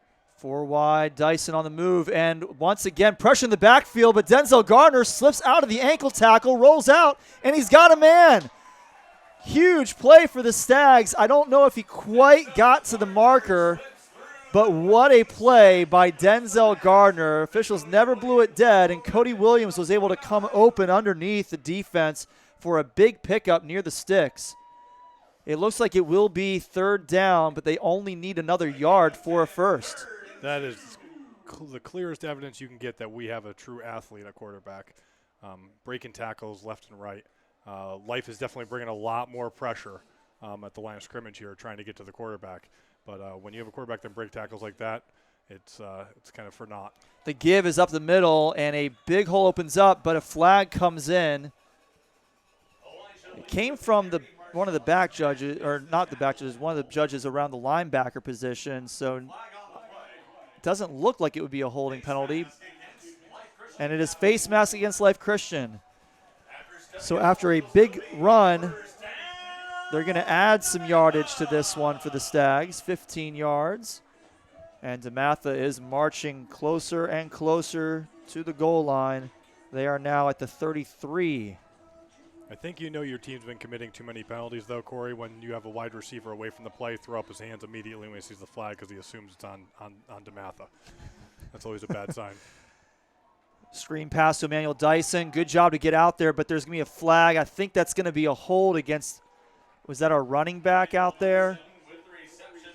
No, it was Vincent Ordonez. I think they're going to get Ordonez for a hold working against number 21, Jaleem Tyler. And we were just saying before we were expecting possibly a faster second half with all these penalties, Corey. I'm not sure. We might be here for a little while. Yeah. A lot of stoppages in play. A lot of just, again, mental errors. These aren't mistakes that are unavoidable. They're pretty easy to avoid. You just got to get in better position so that you can make that block instead of having to hold to prevent the defender getting to the tackle. Yep. And so, of course, with that being a screen play, the hold occurred 2 yards in the backfield. So it'll be a first down, rather. It was a hold on first down. So it'll be a 1st and 22 for the Stags.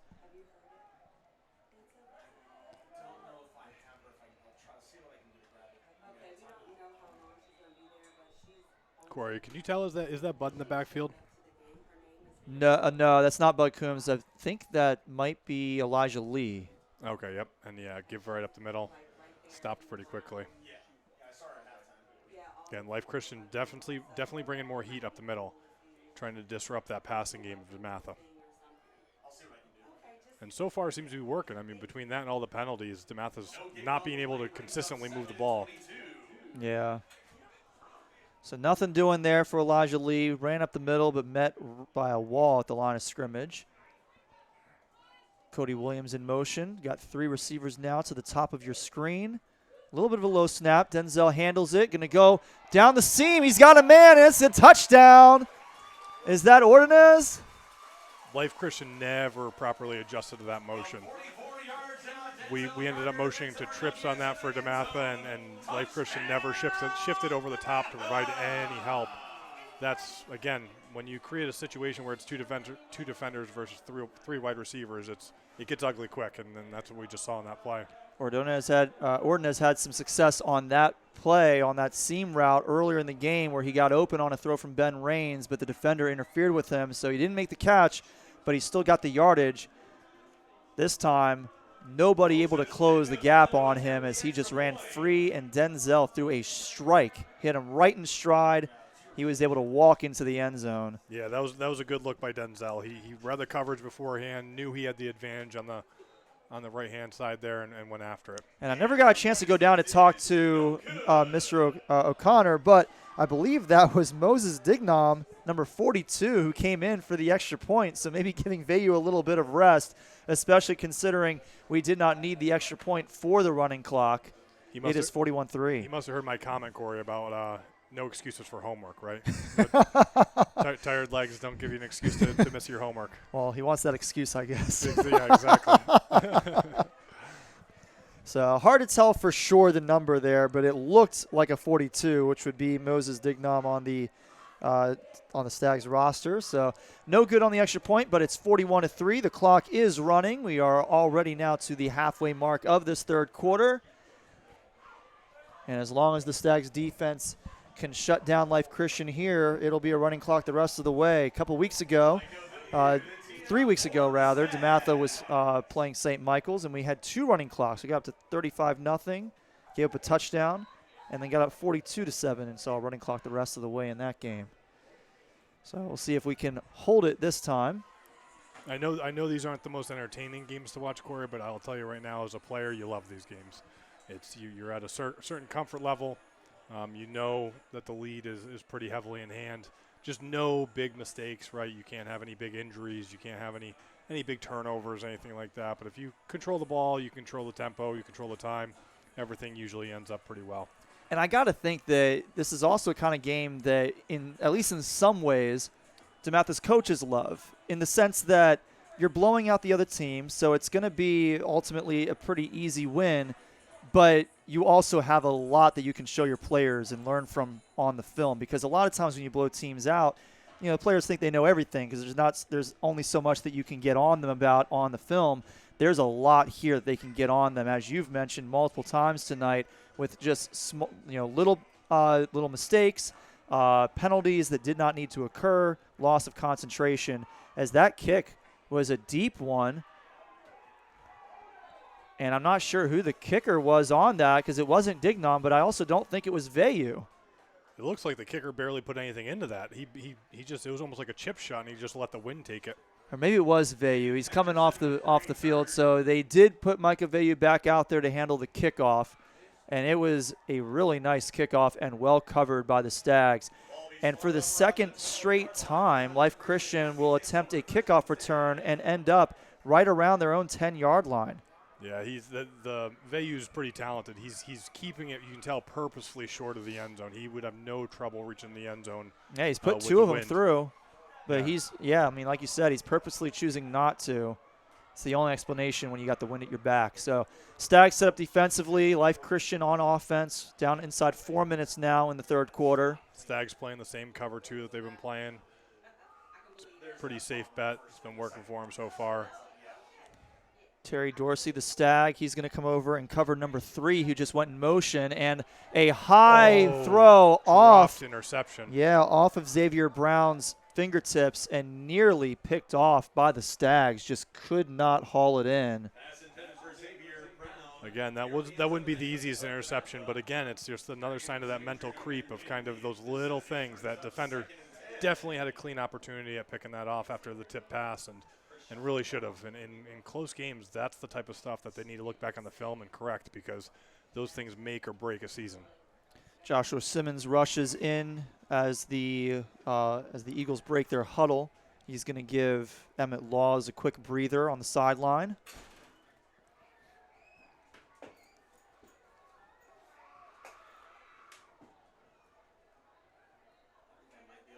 Snap. Burrito looking down the middle. He had a man, but threw it behind him. That was Simeon Rogers, who he was targeting. A lot of Stags in the area, but he did have some space in the zone to complete that pass if he put it on target. Yeah, it looked like that read was probably a step too late. If he had thrown it a step earlier on the receiver, he would have had it in stride and probably been able to make a play. But just that extra second behind definitely resulted in incompletion. So we've got a 3rd down and 10 now for the Eagles of Life Christian Academy. Looks like they're going with that. Is that Cowder up top there? Are they going with isolation with him again? Looks like it. And he's looking that way. We saw that in the first quarter, and this time it's going to be picked off. No, they're going to say incomplete. The defender had position to pick it off but couldn't complete the catch. Regardless, it'll force a 4th down and a punt from Life Christian Academy. Much better coverage that time than we saw in a 3rd and long situation from this almost the same spot in the field back in the first quarter. I'm surprised they haven't gone to that play more often. The quarterback does a good job of looking the safety off. You can clearly see the safety has to shift over to the trips as the routes are being run because the quarterback's giving his eyes there. And just let Cowder work. I mean, if he's your player and you can get a one-on-one situation, at this point, that's probably your best option. Yeah, it is tough at this point in the game, though, because he's been playing both ways most of the night, so he's got to be getting tired. It's got to be tough to run that go route at this point in the game. Oh, these guys are young. They're not old like us, Corey. They still got energy and they got legs.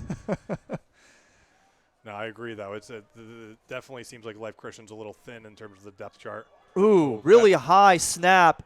And that is not the regular punter. He misses the ball with his foot and then kicks it off the ground. And it went out of bounds. There's a flag on the play.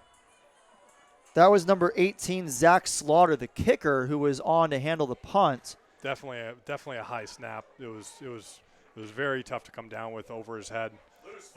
Definitely feeling the effects of Judd Carlton's early game injury. The long snapper not in the game for Life Christian Academy. And DeMatha is going to wind up at the 5-yard line for their next offensive possession. This is, unfortunately, I have a lot of respect for Life Christian coming out here to play. You can tell that definitely early in the first half they were giving it their all. They were trying their best, and then that fatigue started setting in and just started to get the better of them. DeMatha's offense enters the field, but too late to get on a play before the end of the quarter. Yeah, this is where unfortunately you're kind of almost happy that you have the running clock here. It's Life Christian's definitely struggling to keep up with DeMatha's pace and energy. You can tell that I think mentally they're starting to get really fatigued and break down. It's unfortunate. So 12 minutes to go in this one. Once they set the ball and we get set for play in the 4th quarter, the clock will begin to run again.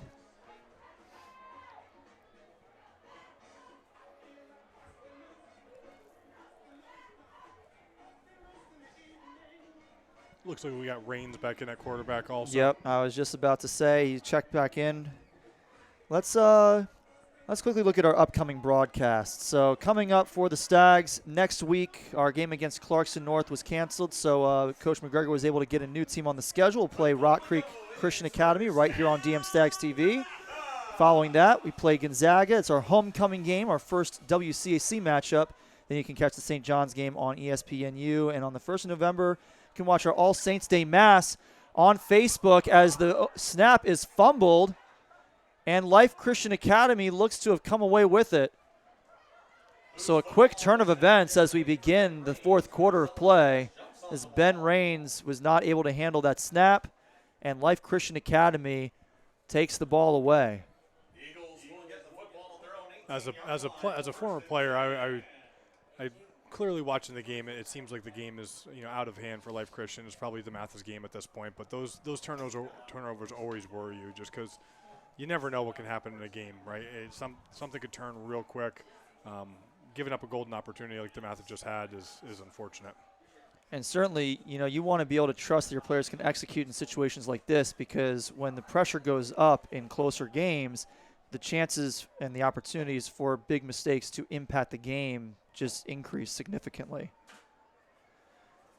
Yeah, you really have to be mentally strong the entire game. You can't. It doesn't matter if you're winning by 50 or it's tied up, 0-0. You have to keep yourself mentally in the game the whole time. Nice move by Xavier Brown on the quick throw. Picked up about 6 or 7 yards. We'll call it 6 for Life Christian.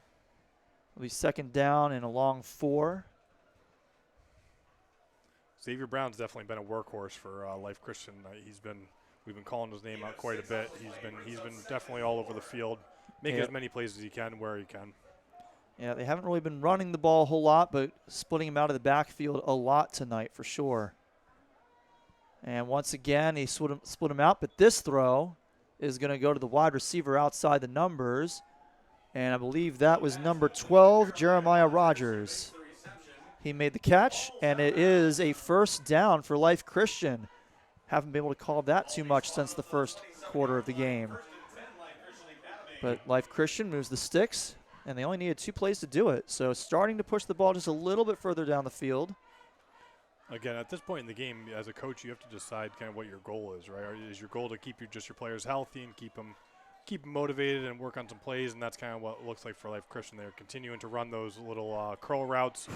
What a great move by Khalid Coward. Yeah. He caught the ball about 5 yards short of the sticks, sidestepped one defender, really was patient as the defenders all kind of ran into each other, and he picked his way through for another Life Christian first down, past the 40-yard line. You definitely tell Cowder's getting a little tired out there, but I don't think he knows that he's supposed to be relaxing a little bit with his fatigue going on so much, because he worked real hard on that play. It was impressive. It was a really good play by him, break some tackles and get that first down.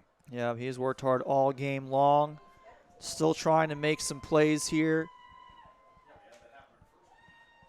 DeMatha's defense needs to tighten up if they want to keep that running clock all the way home. Under 9 minutes to play here.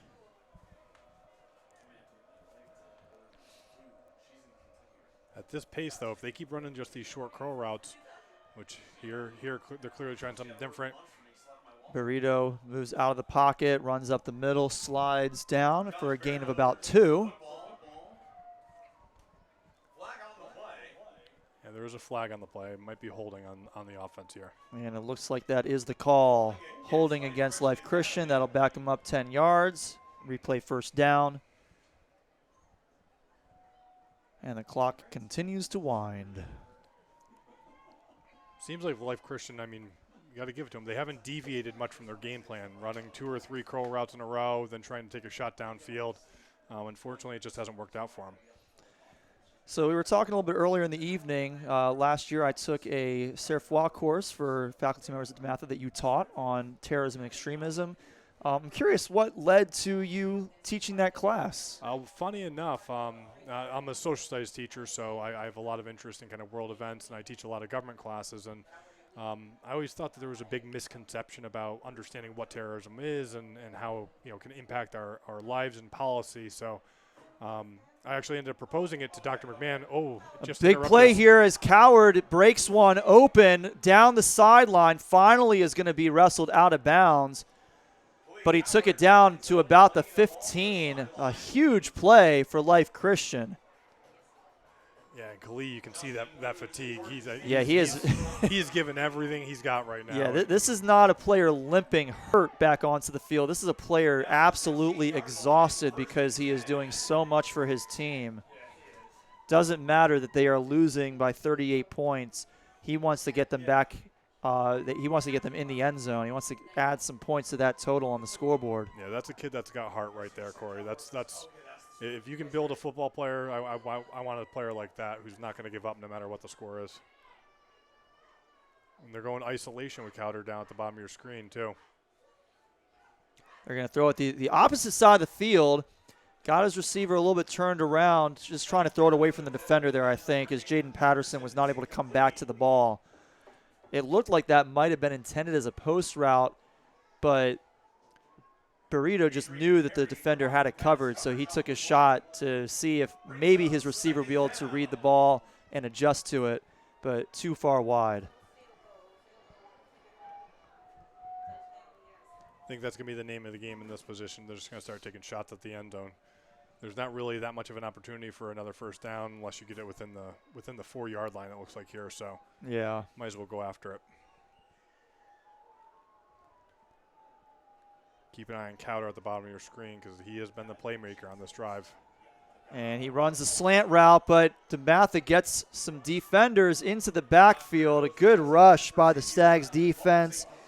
Justin Booz was in on that rush. I missed the other number for the Stags defender who was in the backfield, but Burrito couldn't even look back to his left side where Coward was running that slant route. Had to try and roll out to the side and just threw it at his receiver's feet. Yeah, I think DeMatha's pretty quickly realized in this drive if you give the quarterback a little bit too much time that he can make some plays with Cowder running routes. So they're going to start putting pressure on that quarterback again, trying to get him to get uncomfortable, get him out of the pocket, maybe have to release the ball too quick. The wind is really picking up. Those flags are at full extension on the poles as this throw up toward the end zone. Ooh, and DeMatha's lucky there Yeah. that he didn't get a flag. I was just going to say, it didn't look like our defender ever got his head turned around to the ball, and there was a lot of hand fighting between him and Jaden Patterson, their intended receiver, as that ball sailed way over his head. So maybe they're just calling it uncatchable. That's really the only explanation I can come up with for why there was no penalty thrown. I think a lot of times in games like this too, Corey, you end up seeing the refs just keep the flags in their pockets. They let the kids play. As long as there's no unsportsmanlike penalties out there, you're going to start seeing fewer holding calls, fewer pass interference calls. They understand where the game is and what the odds say in terms of a comeback here. No surprise here. The offense stays on the field for Life Christian on 4th and 10. They have to be going to Cowder here, isolated at the bottom of the screen. Yep. And whistles. But you're right. That's exactly where Burrito's eyes went, immediately toward Cowder's side of the field. DeMatha called for a penalty that is going to give a free 5 yards to Life Christian. So that will set them up at the 11-yard line now with a 4th and 5. So they can get a first down without getting in the end zone, and now a little bit closer to the sticks. Maybe that opens up the playbook for something shorter, closer to the line of scrimmage. They have had some success on those quick throws near the line of scrimmage, picking up 4, 5, 6 yards at a time. Yeah, I think that's definitely more of an option now with this 5-yard penalty. I wouldn't even be surprised if they try to, hit someone in the flat up towards the top of your screen, coming out of that trips right there. But again, going with Calder in the isolation on the bottom of your screen here, going one-on-one. Winding down to the 3-minute mark here in the fourth quarter. Life Christian has had the ball for essentially the entire quarter after the opening snap of the quarter was fumbled by DeMatha, and that one is picked off. I think he may have come just outside of the goal line on the interception, so the ball might be marked at the 1 for DeMatha. A little bit unfortunate in a sense, but a great job to pick that off and turn the ball over on 4th down. That's great athletic pick by our defense there, but at a little bit higher level football IQ, you know, to just to knock that one down if you're going to be falling with the ball in your hands, because you end up plucked on the 1-yard line here versus being out towards the 10 if you had just knocked it down. And DeMatha won't have to run very many plays as long as they can stay out of the end zone, away from the safety, to run this one out. So back to our earlier conversation, we were talking about how that Serre came to be. And, the Serre is a great opportunity at DeMatha for teachers to engage in professional development, to learn something new, to interact with their colleagues during the summer. But you were talking about, your interest in terrorism, extremism, government. You're feeling that a lot of people don't necessarily understand what terrorism is and is not. DeMatha with a nice run up the middle for a first down. Yeah, I think honestly, I think one of my biggest gripes is a lot of times how terrorism is reported on. Right, we often look towards the Middle East as being the perpetrators of terrorism and things like that, when honestly they're usually the victims. And we should be able to sympathize and understand that those are the families that are affected most usually by terrorist activities. And when I came up with the idea, I approached Dr. McMahon, our principal, about it, and he really was the one who encouraged me. It was really incredible how much he kind of helped foster the idea and helped to promote it for me and encourage me to take that on as a new class, as an elective at DeMatha. And it's been really great so far as an elective. Kids seem really engaged and they love it. They come away with a really deep understanding of who the true victims of terrorism are and are able to sympathize with them. As we were talking there was a fumble by DeMatha. Life Christian recovered it, so they are going to get one more chance, and they're rushing their offense back onto the field. No time to discuss with this running clock, down to 50 seconds left. And yeah, Dr. McMahon takes every single Serfois course. Doesn't matter what the topic is, he takes them all. And it's really fun because, you know, we get 5 sessions where we get to learn about the topic, and then our 6th session is spent with all the faculty members who took the course, creating projects and presenting them to everybody else in the class. This year, Dr. Mike Gaddy, one of our music instructors, did a history of rock and roll, basically from rhythm and blues and country western all the way up to the Beatles and doo-wop and all that. So that was a really fun course that I took this summer.